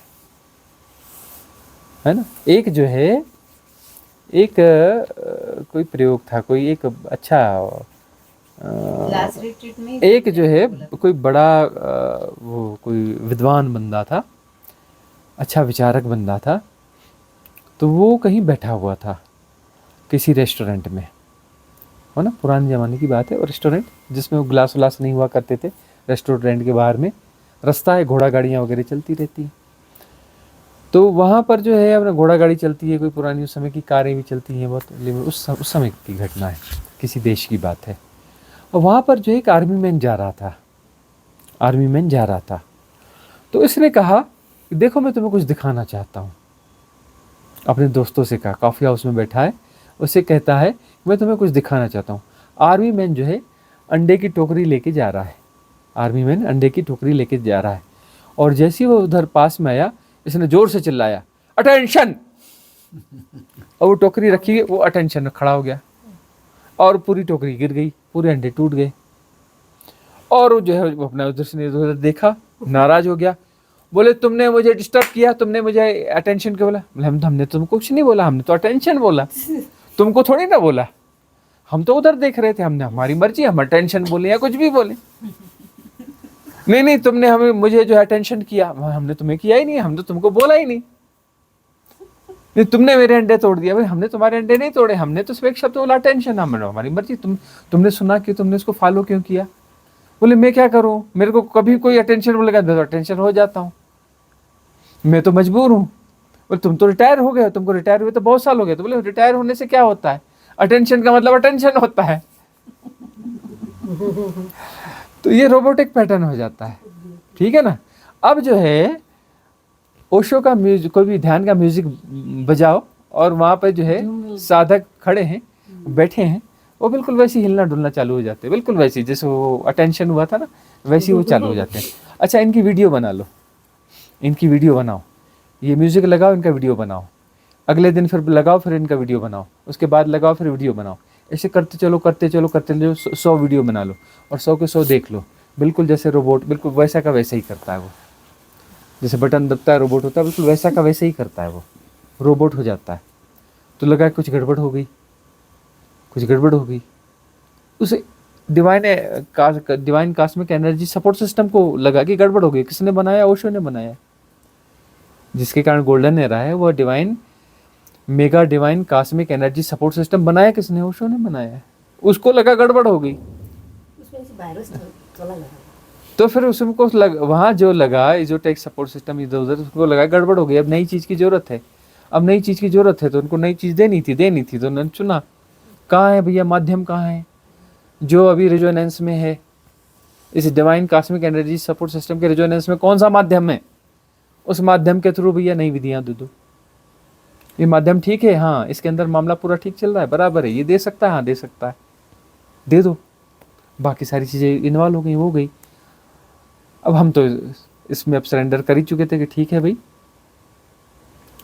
हम कह रहे थे नहीं हम डिलीवरी नहीं देंगे, हम नहीं देंगे इस किस्म की डिलीवरी। फिर ऐसा होगा कि चलो ठीक है, सरेंडर कर दिया कि डिलीवरी दे देते तो हम भी इन्वॉल्व हो गए। ठीक है आ रहा है, हाँ आने दो, क्या है इसमें, कुछ ऐसा है। तो हमारी जो मेधा है, हमारा जो इंटेलिजेंस है, अपना जो प्रज्ञा है, वह भी उसमें इन्वॉल्व हो गई, वह भी उसमें मिक्स हो गई। लेकिन सबके मेल जोल से यह विधियाँ निकल के आ गई, है ना? आ गई तो आ गई, हैपनिंग से आई तो कई बार तो ऐसा हुआ कि वो एक महीने में 20 विधियाँ आ गई, 15-20 विधियाँ आ गई, और नहीं आने को पूरे महीने में एक भी विधि नहीं आई। अब नहीं आई तो नहीं आई, और कभी आती है तो आ जाती है, नहीं आती तो नहीं आती, हम क्या करेंगे भाई, है ना? कभी थोक के भाव आ गई, कभी नहीं आई, वो कभी आएंगी कभी नहीं आएंगी। हो गई 40 विधियाँ हो गई हैं, और हैं कुछ अपलोड होने की, इधर उधर रखी हैं, वो भी आ जाएंगी, 45-50 हो जाएंगी। जरूरत है इसलिए आ रही हैं तो आ रही हैं, हम क्या करें। अब बीमारियां बहुत जाती हैं, ज़्यादा बीमारियां तो थोड़ा दवाइयाँ ज़्यादा रहती हैं। जाओ ना, मेडिकल स्टोर भरा रहता है ना, मेडिकल स्टोर में कितनी किस्म की दवाइयाँ होती हैं भाई। ज़्यादा बीमारियां तो ज़्यादा दवाइयाँ आ रही हैं तो आ रही हैं, हमें क्या लेना देना, अब आती रहेंगी, हो सकता है 100 हो जाए, है ना। अगला प्रश्न किसका? स्वामी जी, ये अंदर से इच्छा होती है कि इधर उधर झुके नहीं, मतलब जाए नहीं, एक ही जगह डटे रहे, लेकिन एक भय बना रहता है कि अगर वहाँ नहीं गए तो ऐसा नहीं हो जाए, वहाँ नहीं गए तो ऐसा नहीं हो जाए। ऐसा क्यों? अब रेजोनेंस तो एक जगह बैठ रहा है, लेकिन जो पुराने हमारे आकर्षण हैं वहाँ नहीं जाएंगे तो लगता है कि उनका अपमान हो जाएगा, फिर वहाँ से कुछ नुकसान ना हो जाए, उधर का कोई श्राप ना आ जाए, उधर वह ना हो जाए, उधर फलाना ना हो जाए, उधर ठिकाना ना हो जाए। तो ये मन के खेल है, मन के खेल तो चलते रहेंगे। तो उसके बावजूद हमें जहाँ रेजोनेंस है वहाँ पर यदि समर्पण घट रहा है तो फिर समर्पण घटने के बाद तो फिर इधर भटका होगा नहीं। और उसके बाद में भी यदि कहीं कुछ हो रहा है तो हम तो ये उसमें मना नहीं करते कि कोई मंदिर में आते जाते रहते थे तो नहीं आओगे जाओगे, उसकी फ्रिक्वेंसी कम हो जाएगी। कभी मौज होगी तो मौज में जाओगे, रिचुअल की तरह नहीं जाओगे, और जाओगे भी तो वहाँ जा कर के अपना वहाँ की ऊर्जाओं का सदुपयोग करोगे, है ना, फंसोगे नहीं वहाँ पर। वहाँ जा कर के वही कर्मकांड नहीं करोगे, ऐसे कर्मकांड में वहाँ जाके नहीं फंसोगे कि यह दे दो वह दे दो। हम कहते हैं ना कि मंदिर में जाके बोलते हो ऐसा कर दो, अरे सीधे सीधे बोला करो ना, भगवान अरे नौकर चाकर नहीं मिलते, घर में आके सुबह सुबह झाड़ू पोछा कर जाए करना, बर्तन मांज जाए करना, खाना बनाया जाए करना, 1.25 किलो पेड़ा चढ़ा देंगे ना, अरे पेड़ा चढ़ा देंगे 1.25 किलो, चिंता मत किया करो, बराबर घर के सारे काम काज कर दिया करो, ऑफिस का काम कर दिया करो, ये कर दिया करो। वो हमारा ऑफिस बॉय भी नहीं आ रहा है, उसके काम भी कर दिया करो। वो कथा बनाई है लोगों ने, हाँ, कि वो फलाना कोई वो था किसान, फलाना कोई यह था, फलाना कोई वह था, उसने बोला तो अपना जो है वो आकर उसका काम कर गए। भगवान आए, उसका हल जोत के चले गए, वह आए उसका यह काम करे, ऐसी कथाएं चलती हैं, है ना। तो एक सज्जन हुए और जो है उनकी अपना कोई ड्यूटी हुआ करती थी, कुछ है ना, उसकी ड्यूटी हुआ करती थी, ड्यूटी में कुछ बहुत सारे ऐसे काम हुआ करते थे, बुरे फंस जाते थे।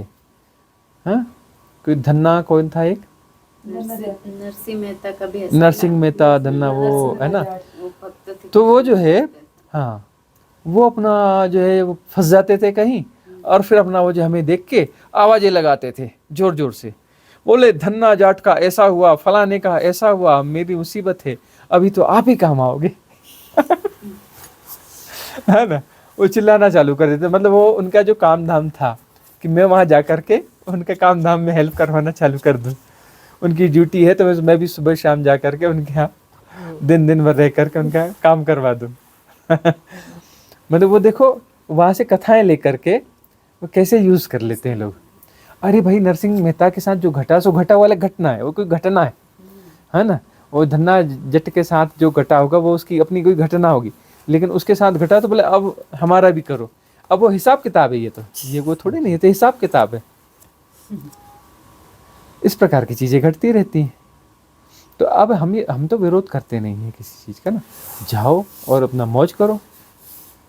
किसी मंदिर में तो खुद ही ले जाते हैं, भाई यहाँ की ऊर्जा अच्छी है, आओ बैठो यहाँ पे साधना में बैठ जाओ, साधना में इधर उधर बैठोगे, देखो बैठने की बढ़िया जगह, मस्त बैठो, साधना में उतर जाओ, अपनी ध्यान घट जाएगा, है ना। और कहीं कुछ ऐसा लगता है कि वहाँ कोई मतलब नहीं है, लेकिन डर है कि अरे मेरा कुछ गड़बड़ ना हो जाए, तो डर को देखो। अंधेरे रात में मिडनाइट वॉक करवा रहे हैं ना, अकेले कर सकते हो? नहीं कर सकते ना। तो अब जो है हम धीरे धीरे करवा रहे हैं, बाद में हम भेजेंगे, चलो तुम अकेले उधर जाओ, चलो उधर जाओ, अकेले भेजना चालू करेंगे। वहाँ जाओगे तो क्या होगा, भय निकल जाएगा, फिर क्या होगा, अभी तो आधा भय तो निकल गया ना। अब जो है करते करते अकेले जाओगे तो फिर आधा भय वो बचा हुआ वो भी निकल जाएगा। उसके बाद क्या होगा, उसके बाद होगा यह कि भय बचेगा ही नहीं, फिर आराम से अकेले चले जाओगे। तो ये जो है फेस करो, उस चीज़ को फेस करो कि देखते हैं क्या होगा। नहीं जाएंगे तो हम किसी का अपमान थोड़े ना कर रहे हैं, नहीं जाना है तो नहीं जाना, किसी का अपमान थोड़े ना कर रहे हैं। नहीं जाना अपमान थोड़े ना होता है कि बंधुआ मजदूर थोड़े ना है कहीं किसी के। तो फिर क्या होगा कि वह भय धीरे धीरे विसर्जित हो जाएगा। फेस तो खुद ही करना पड़ेगा ना, फेस नहीं करने के कारण भय है, फेस करने के बाद भय निकल जाता है। भय का मतलब है कि फेस नहीं कर रहे हो, और फेस करोगे तो भय चला जाएगा। कंडीशनिंग है ना ये। हाँ कंडीशनिंग है, वैसा होगा, ये कंडीशनिंग है। हाँ अगला प्रश्न चेतन जी का है।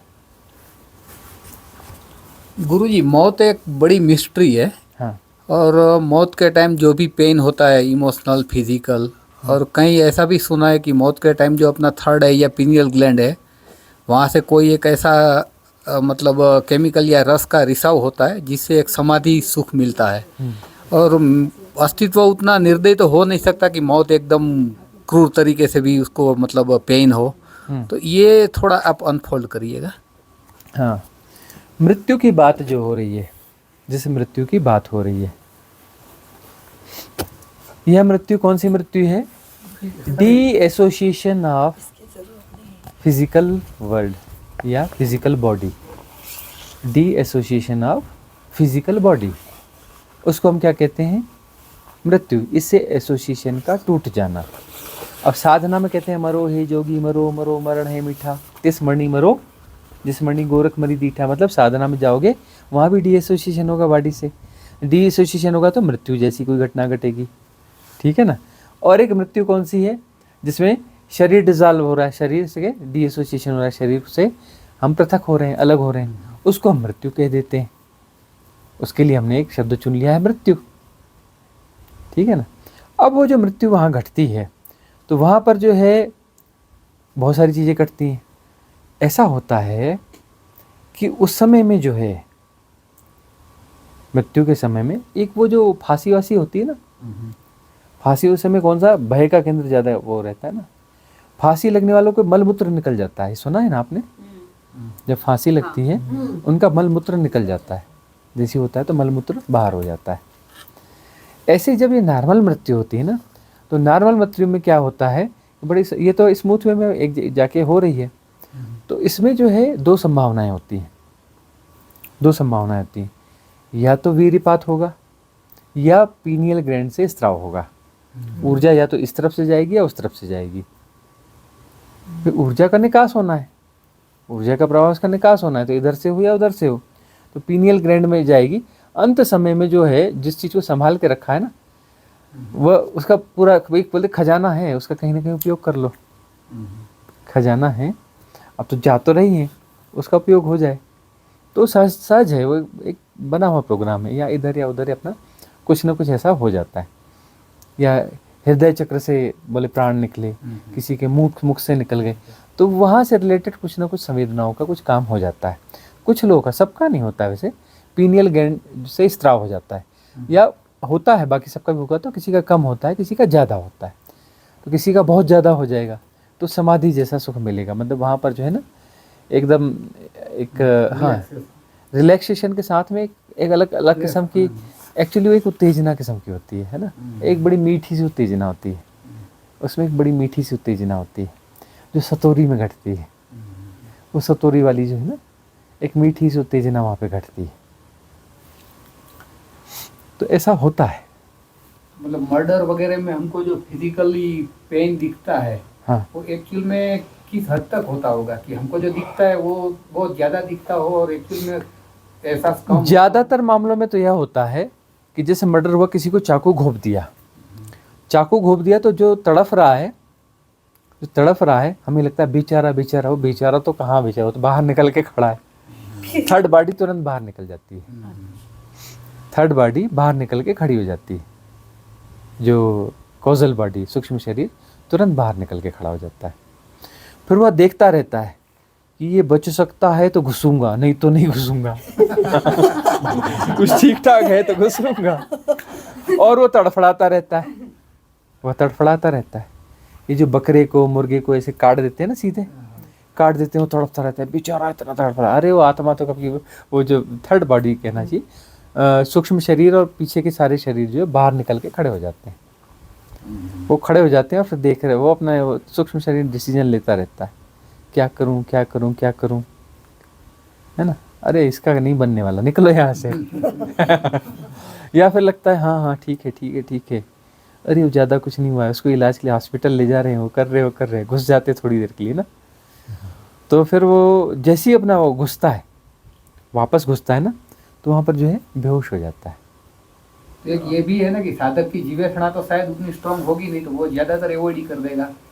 हाँ, साधक फिर अपना वो उस हिसाब से डिसीजन लेगा ना कि अरे ये बॉडी बच सकती है, इतनी साधना हो गई, फिर स्कूल का बस्ता उठाऊंगा, फिर पता नहीं सब भूल भाल जाऊंगा, इसी में ट्राई करके देखते हैं, है ना, ये ठीक ठाक हो सकती है तो ट्राई करके देखते हैं। या कुछ कहता है नहीं ज़्यादा डैमेज हो गई, रहने दो यार, फिर स्कूल का बस्ता उठा लेते, है ना।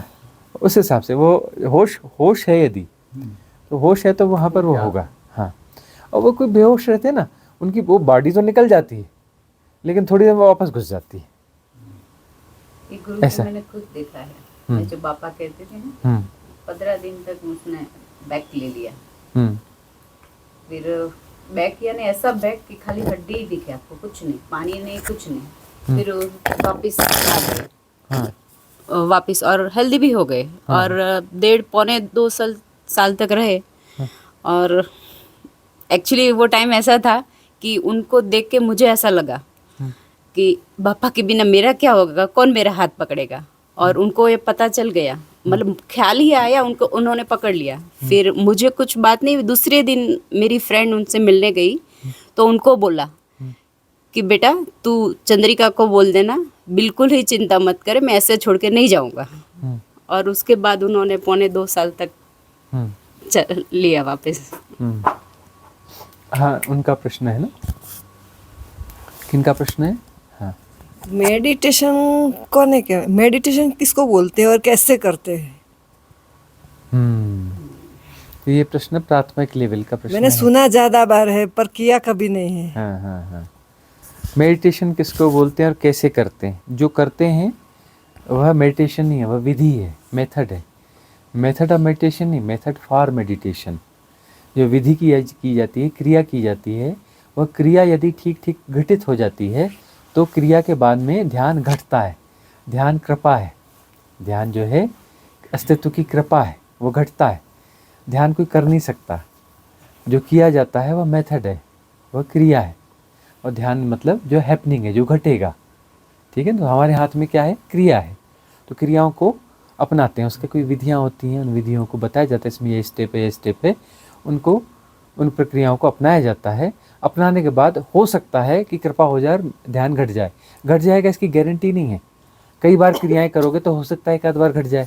किसी को पहली बार में हो जाता है, किसी को 10 बार में होता है, किसी को 100 बार में होता है, कोई ज़िंदगी भर करता रहता है, क्रिया करता रहता है, कभी ध्यान घटता ही नहीं, है ना। तो हैपनिंग है, ध्यान ग्रेस है, परमात्मा का ग्रेस है, वो घटता है। तो विधियाँ होती रहती हैं, विधियों को अप्लाई करते रहना चाहिए, अप्लाई करते रहना चाहिए, और कभी ध्यान घट सकता है। तो ध्यान का अर्थ क्या होता है? ध्यान घटेगा मतलब वहाँ पर जो है मन नहीं होता है, अमनी दशा होती है, वहाँ पे मन नहीं होता, विचार नहीं होते, द्वंद्व नहीं होता, पक्ष विपक्ष नहीं होता, शुभ अशुभ नहीं होता, अच्छा बुरा नहीं होता, पाप पुण्य नहीं होता, कुछ भी नहीं होता। क्योंकि कुछ भी करोगे तो उसमें विचलन है, उसमें द्वंद्व है, विचलन है मतलब ध्यान नहीं। ध्यान का मतलब शांत, रिलैक्स। रिलैक्स होने के लिए सारे गुणाभाग से बाहर होना पड़ेगा। गुणाभाग से बाहर हो जाने का नाम ध्यान है। यदि गुणाभाग के भीतर हो तो ध्यान नहीं घटा है, ध्यान नहीं घटा है, ठीक है ना। तो गुणाभाग के बाहर होना है। अभी गुरुजी जो हमारे लास्ट क्वेश्चन वाली मौत की, मर्डर की, या जो भी फिजिकल पेन वाली बात हुई, तो हम ये समझे क्या कि जैसे ही मतलब उसको बॉडी को एक हद से ज़्यादा पेन फील हुआ तो या तो वो बेहोश हो जाएगा या उसका कोजल बॉडी बाहर निकल जाएगा। तो बॉडी को, फिजिकल बॉडी को कुछ पेन नहीं हो रहा है, लेकिन उनकी नर्वस सिस्टम में जो करंट का जो प्रवाह है वो अवरुद्ध हो गया, तो उसी हिसाब से तड़फन दिखती है, ऐसा कुछ। हाँ, तड़फन वैसी होगी ना, क्यों नर्वस सिस्टम सारा डिस्टर्ब हो गया तो वो जो है उस डिस्टर्बेंस के कारण उसमें वो मूवमेंट होने लगता है। और वह तड़फ रहा है ऐसा नहीं, वह तड़फना होता है, उस तड़फने को जाना भी जाता है, उसको जाना भी जाता है। ये जो बहुत गहरे एक्सीडेंट वगैरह होते हैं जिनके साथ ऐसा होता है ना, उनसे उनके बाद में अनुभव पूछो, बोलते हैं हम तो बहुत गहरी नींद, बड़े सुख में चले गए थे, है ना, हम बड़े गहरे सुख में चले गए थे, बाद में होश आया तो हम हॉस्पिटल में थे, ऐसा कहते हैं। और बाहर उनको देखो तो बोले रे इसको तो ऐसा हो रहा है, बड़ा पेन हो रहा है, यह हो रहा है, वह हो रहा है, फलाना। और जब हॉस्पिटल में वह थोड़ा उसका ड्रेसिंग हो जाती है, हो जाता है, फलाना हो जाता है, थोड़ा नॉर्मल हो जाता है, तो बाहर तब वो कहता है यहाँ बड़ा दर्द है, यहाँ बड़ा दर्द है। उस समय जो है वो अपना उससे अपना भौतिक शरीर से सब थोड़ा डिस्टेंस क्रिएट कर लेते हैं, क्योंकि एसोसिएशन होगा तो उतना दर्द होगा, एसोसिएशन टूट जाता है। एसोसिएशन टूटने का मतलब ही बेहोशी होता है ना, तो वो जो बेहोशी में एसोसिएशन टूटता है, और एक होश में एसोसिएशन तोड़ने वाली बात होती है, एक बेहोशी में, तो वो बेहोशी में होता है। लेकिन जो है उनको अब बड़ा वहाँ पे बोलते हैं हम तो बड़े सुख वाली स्थिति में पहुँच गए, तो जब वापस आते हैं तब फिर कराते हैं पैर में बड़ा दर्द है। उस समय पैर टूटा हुआ था या बहुत खतरनाक स्थिति थी, जख्म था, तब नहीं हो रहा था। अब जख्म में पट्टी भी हो गई, ये भी हो गई, इंजेक्शन लग गया, ये हो गया, सब हो गया, उसके बाद बोलते हैं बड़ा दर्द है, क्योंकि अब जो है उसके साथ वापस एसोसिएशन हो गया। तो स्वाभाविक स्थिति है, वो तो होता ही होगा ही, शरीर में वापस आया और शरीर के साथ फिर तादाद में बना तो दर्द तो सबको होगा। इवन जो है बुद्ध पुरुषों को ज़्यादा होता है, क्यों? क्योंकि उनकी संवेदनशीलता ज़्यादा रहती है ना। तो गुरुजी एक और भी चीज़ है इसमें कि जैसे ओशो ने एक बार बताया था कि काशी के महाराजा का कुछ ऑपरेशन हुआ था, हाँ, और उसमें कुछ मतलब बेहोश, हम बिना बताते हैं। बेहोश, हाँ, उस घटना को हम बताते हैं कि काशी के महाराजा का अपेंडिक्स का ऑपरेशन होना था। तो अपेंडिक्स का ऑपरेशन था, उस ज़माने की बात थी, अंग्रेज़ों का राज्य था, मतलब अंग्रेज़ों का ही था, तब वो अपना इन लोगों से भी वो कर लेते थे, राजाओं से भी पैसा लेते थे वो अपना। तो अब जो है काशी के महाराजा जो हैं उनका अपेंडिक्स का ऑपरेशन होना था। उन्होंने, डॉक्टरों ने आके चेक किया, सब अंग्रेज थे, उन्होंने चेक किया, बोले नहीं ऑपरेशन तो जल्दी करना ही पड़ेगा। तो उन्होंने फिर अपनी पूरी टीम बुलाई, वो किया कि उनके महल में ही ऑपरेशन होगा, वहाँ पर जो है वैसी सारी व्यवस्थाएं, जो ऑपरेशन थिएटर जैसा उन्होंने उस ज़माने के हिसाब से जैसा हो सकता था वैसा क्रिएट किया। क्रिएट करने के बाद में उन्होंने कहा कि भाई आपको जो है एनेस्थीसिया देना पड़ेगा, जो भी बेहोशी की दवा है आपको देनी पड़ेगी, उस समय के हिसाब से जो भी होगा। उस समय तो क्या मॉर्फिन वगैरह दिया जाता था ना, एनेस्थीसिया कहाँ होता था, हाँ मॉर्फिन देते थे ना, कि मॉर्फिन देंगे और उसके बाद में ऑपरेशन करेंगे, पूरा शरीर सुन्न हो जाएगा। बोले नहीं मैं तो नशा करता नहीं, कोई नशीली चीज़ तो मैं खाता ही नहीं। तो बोले वो तो दर्द बहुत ज़्यादा होगा, आप तो दर्द में ही छटपटा जाओगे, छटपटाओगे तो सब हिल जाएगा, इधर उधर चपचाप जाएगा, मर जाओगे। बोले नहीं मैं हिलता डुलता नहीं हूँ, मैं जो है हिलूंगा डुलूंगा ही नहीं, आप काटो पीटो कुछ भी करो, कोई फ़र्क पड़े नहीं वाला नहीं है। बोले ऐसे कैसे संभव है? बोले ऐसे संभव है, बस एक चीज़ करनी पड़ेगी, मुझे परमिशन होनी चाहिए गीता पढ़ने की, मेरे सामने गीता रहेगी, लोग अपना खड़े रहेंगे, मैं गीता अपना पढ़ता रहूँगा लेटा हुआ, इधर नीचे आप क्या कर रहे हो मुझे कोई लेना देना नहीं, काटो पीटो कुछ भी करो। तो अब जो है वो राजा बोल रहा है, तो राजा बोल रहा है, तो फिर वहाँ पर तो सवाल उठाया नहीं जा सकता। कॉमन मैन रहता तो उसको पकड़ के 2 झापड़ लगा के जबरदस्ती मॉर्फिया लगा कर इसका ऑपरेशन कर देते। अब राजा है, वो महाराजा है, तो अब और वो महाविद्वान है, तो उसकी बात को तो अब इनकार किया नहीं जा सकता। बोले नहीं तुम करो, ऐसा करो, ठीक है आदेश हो गया तो करना पड़ा। अब वो किया गया तो डॉक्टर डर रहे हैं और धीरे धीरे कर रहे हैं, थोड़ा सा चीरा मारा देखा तो कुछ डोल ही नहीं रहे, वो अपनी गीता पढ़ रहे हैं। और फिर जो थोड़ा चीरा बड़ा किया तो देखा कोई दिक्कत नहीं, फिर आराम से काटा पीटा, उनको आ गया, बल आ गया कि नहीं कुछ नहीं होने वाला है। बड़े आराम से उन्होंने ऑपरेशन किया, सिल साल किया, सब कर लिया, वो कर लिया। और उसके बाद में अपना जो है बाद में उन्होंने पूछा कि भाई ये बताओ, आप बढ़िया अपना गीता पाठ करते रहे, अपना उसमें लगे रहे, तो ये इसका राज क्या है, हमें बताओ तो सही। डॉक्टर तो पागल हो गए, और तुमको तो कॉमन छोटी मोटी जानकारियाँ होती हैं, डॉक्टरों को वैज्ञानिक को ज़्यादा तो जानकारी होती नहीं है ना, जितने उन्होंने रिसर्च पढ़े रहते हैं बस उससे उतनी जानकारी रहती है, उससे ज़्यादा तो उनको नॉलेज होता नहीं। तो अब वो जो है बोले कि हमें राज बताओ कि मामला क्या है। बोले मैं एक समय में एक ही काम करता हूँ, जब मैं गीता पढ़ रहा होता हूँ ना तो मैं गीता पढ़ना हो जाता हूँ, दूसरा कोई बचता ही नहीं।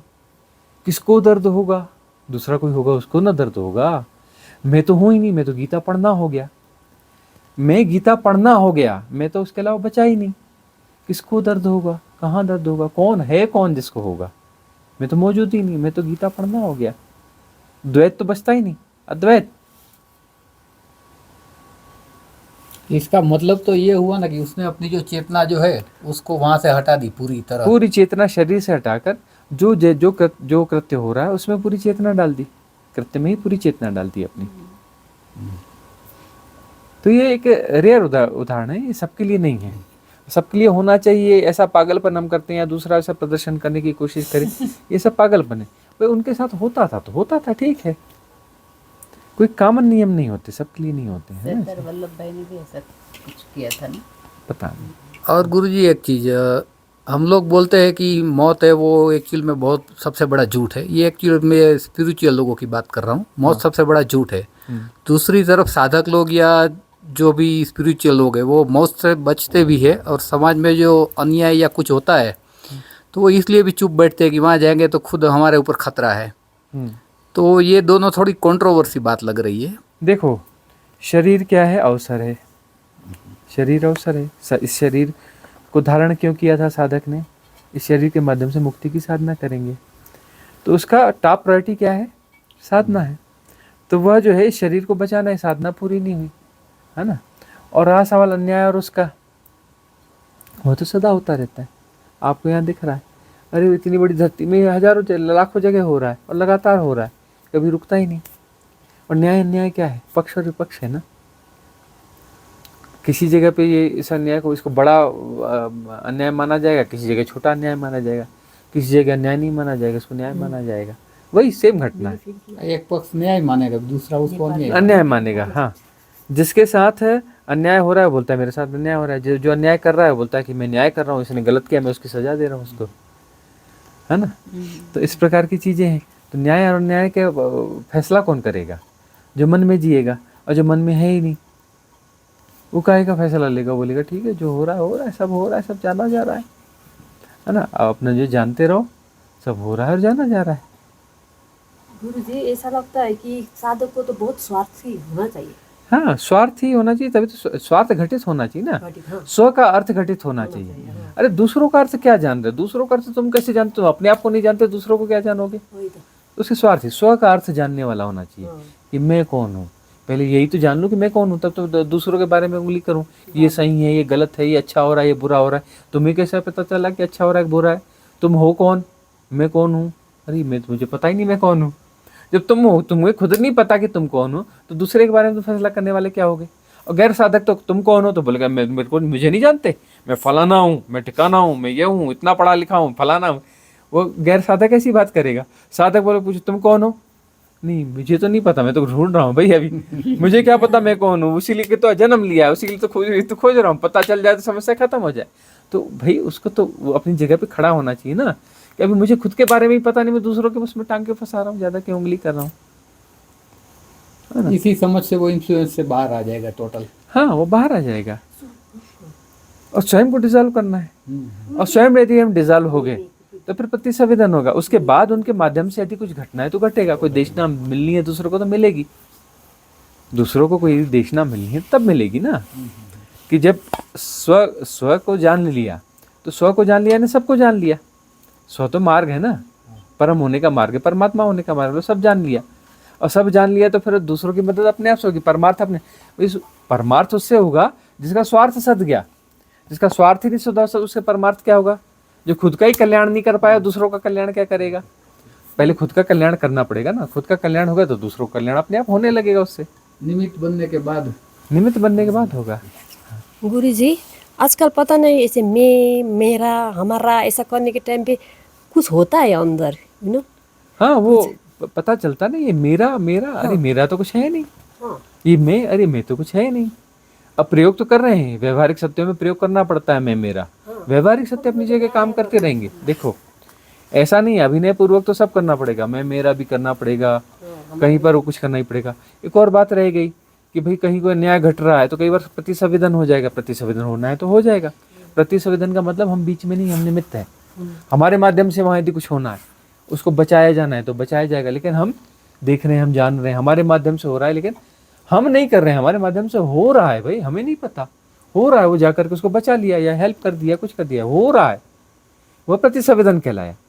एक हम प्लानिंग करके कर रहे हैं, एक हो रहा है प्रतिसंवेदन। प्रतिसंवेदन के माध्यम से हेल्प हो रही तो हो जाएगी, और नहीं हो रही तो नहीं होगी, ये प्रतिसंवेदन है। और एक ऐसा है कि हम मन में दूध है, अरे उसकी हेल्प करूं कि नहीं करूं, ये करूं कि नहीं करूं, ये द्वंद्व है। और एक ऐसा है, या तो हेल्प हो जाएगी या नहीं होगी, बीच का कोई मैटर ही नहीं हो, प्रतिसंवेदन है। दोनों प्रतिसंवेदन है, या तो होगी या तो नहीं होगी, प्रतिसंवेदन है। और एक ऐसा है कि द्वंद्व में करूं कि नहीं करूं, अरे इसको क्या करना चाहिए, अरे ऐसा अरे वैसा, ये द्वंद्व है। अच्छे कर्म करने से भी मुक्ति होती है गुरु जी? नहीं, अच्छे कर्म करने से फिर से अच्छा जन्म होता है, मुक्ति कहाँ से होगी? कर्म बंधन ही होता है। कर्म बंधन ही होता है। मुक्ति बड़ी घटना है, अच्छे बुरे के पार है, शुभ अशुभ के पार है, सारे गुणा भाग के पार है। गुणा भाग में रहोगे तो मुक्ति कैसी है? गुणा भाग में गुणा भाग रहेगा। तुमने अच्छा किया तो तुमको भी अच्छा करके दे देते हैं, है ना। तुमने इतना दान किया तो तुमको इतना मिल जाएगा, बात खत्म। मुक्ति कहाँ से मिल जाएगी? बोले तुमने दान किसी बदले मुक्ति दे देंगे। हाँ, तुमने जो है 1.25 किलो मिठाई चढ़ा दिया, तुमको बदले में तुम्हारे ये करो देंगे। हाँ, एक्सपेक्टेशन तो ऐसे ही करते हैं। हाँ, एक्सपेक्टेशन तो अनाप शनाप होती है। यानी मानवता के कुछ काम करते हैं। देखो अच्छी बात है, ये जो सीढ़ी तो बनेगी, यह जो है सीढ़ी जरूर बनेगी। दान करना अच्छी बात है, भूखे को भोजन कराना अच्छी बात है, अच्छी चीज़ें तो होनी चाहिए। अब इसलिए नहीं करते कि इससे क्या होगा, अरे भाई इससे भी होगा, हम उसका विरोध नहीं कर रहे हैं। यह स्वभाव है कि यदि हम कुछ जो है अच्छा करते हैं, अच्छे और अंदर से करते, गुणा भाग से नहीं करते, हमसे घटता है। अच्छा इसलिए नहीं करने कि ये अच्छा करेंगे तो ये इसका ये मिलेगा, इसलिए करते हैं कि अच्छा करने से हमें अच्छा लगता है, अच्छा करना चाहिए, वो हमारा आनंद है, अच्छा करना हमारा आनंद है। तो आनंद है तो फिर वह आनंद बढ़ता जाएगा, वो बढ़ते बढ़ते मुक्ति तक पहुंच जाएगा, परमानंद हो जाएगा। परमानंद यानी मुक्ति हो जाएगी। गुणा भाग है, वही कहते हैं दान करो तो दान जो है या सहयोग करो तो उसका ढिंडोरा नहीं पीटना चाहिए। बायां हाथ करे तो दाएं हाथ को पता नहीं चलना चाहिए, तभी वह होता है। पुण्य करो, लाभ करो तो लाभ का ढिंडोरा नहीं पीटना चाहिए। प्रणाम गुरुजी। साधक है कोई तो उसका होश पूर्वक उसकी मृत्यु होती है, तो वो जान रहा है, कुछ घंटे पहले उसने सभी को बताया कि मैं जा रहा हूँ, तो उसका जो अगला जन्म होगा या नहीं होगा? उसका अगला जन्म होगा। तो ये सिचुएशन इधर हमारे घर में ही घटी है 2 महीने पहले। उसका अगला जन्म होगा जी। होश पूर्वक मरा है, हाँ जी। होश पूर्वक जन्मेगा, है ना। यदि वो बोल के गया है कि मैं तुम्हारे यहाँ ही जन्मूंगा तो तुम्हारे यहाँ ही जन्मेगा, तुम्हारे आसपास जन्मूंगा तो क्या, उसके पास फ्री विल है, होश से मरा है। अब वो जो वेट करेगा कि कब धारण हो रहा है, कब क्या हो रहा है, बड़े प्लानिंग में रहेगा, बराबर टाइम पे घुस जाएगा, है ना, और वो जन्म लेके आएगा। तो होश से मरा है तो उसका होश के जन्म होगा। और जो है बहुत संभव है कि वह अगले जन्म में अपना धीरे से बताएगा, धीरे से बुलाएगा, नीलम पहचाना कि नहीं मेरे को? 2 महीने पहले हमारा नानी का डेथ हुआ है। हाँ। 5-6 घंटे पहले उसने घूमना शुरू कर दिया, सोया नहीं रात को।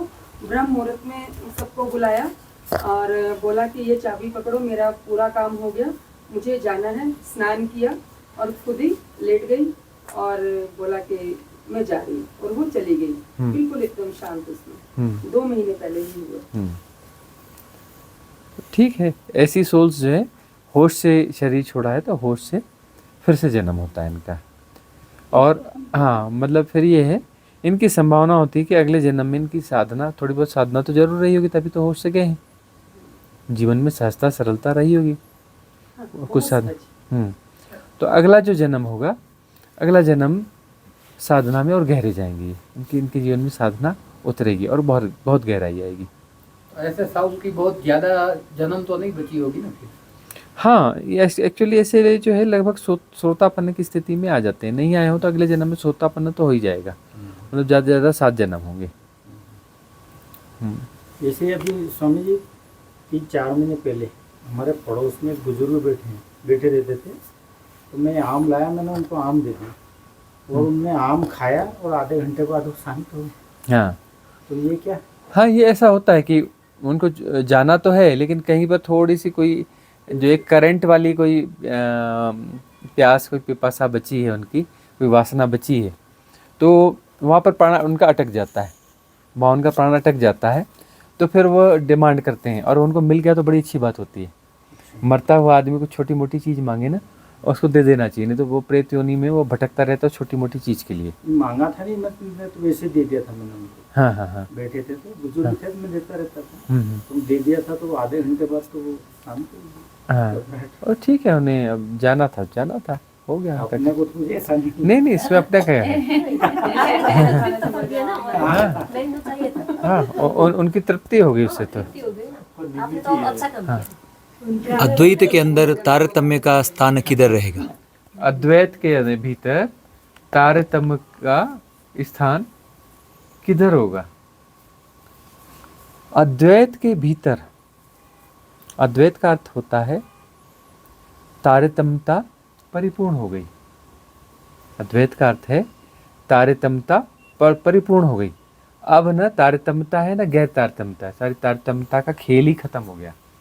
अद्वैत का अर्थ है तारतम्यता का खेल खत्म हो गया। तो जो है साधना घटती है, समाधि घटती है, तो समाधि घटने के बाद में फिर वापस लौट के आते हैं, तो वापस तारतम्यता में आते हैं। तो उस समय में तारतम्यता खत्म हो गई। अब फिर यहाँ आते हैं तो यहाँ तारतम्यता फिर रहेगी, लेकिन वो तारतम्यता बड़ी रिदमिक रहेगी, बड़ी संगीतमय होगी, शानदार प्ले होगा उस तारतम्यता का, बड़े शानदार प्ले होगा। और प्ले होने के बाद वो बीच बीच में तारतम्यता के बाहर जाते रहेंगे, समाधि में जाते रहेंगे और फिर वापस समाधि में आते रहेंगे। और जो अद्वैत में अभी नहीं पहुंचा है तो उसके जीवन में तारतम्यता नहीं है। द्वैत का मतलब तारतम्यता गड़बड़ है, संगीत नहीं है, हारमोनी नहीं है। और अद्वैत का मतलब जो है हारमोनी आकर के, हारमोनी के द्वारा हम अद्वैत में जाते हैं। पहले हारमोनी आएगी और फिर अद्वैत में, हारमोनी के भी पार चले जाएंगे, फिर हारमोनी के पार जा करके फिर वापस लौट के आना होता है, लेकिन वापस लौट करके फिर हारमोनी में रहते हैं, फिर हारमोनी चलती रहेगी। हारमोनी यानी अद्वैत और द्वैत के बीच की अवस्था। अद्वैत और बीच की अवस्था क्या है? हारमोनी। और हारमोनी में फिर अपना जो है उधर चले जाते हैं, कब? अद्वैत में चले जाते हैं, अद्वैत से फिर हारमोनी में आ जाते हैं, फिर वो चलता रहता है। फिर एक ऐसा समय आता है कि वो पूरी तरह से छलांग मार देते हैं अद्वैत में और खेल खत्म, पैसा हजम। तो अब यह सभा समाप्त करते हैं।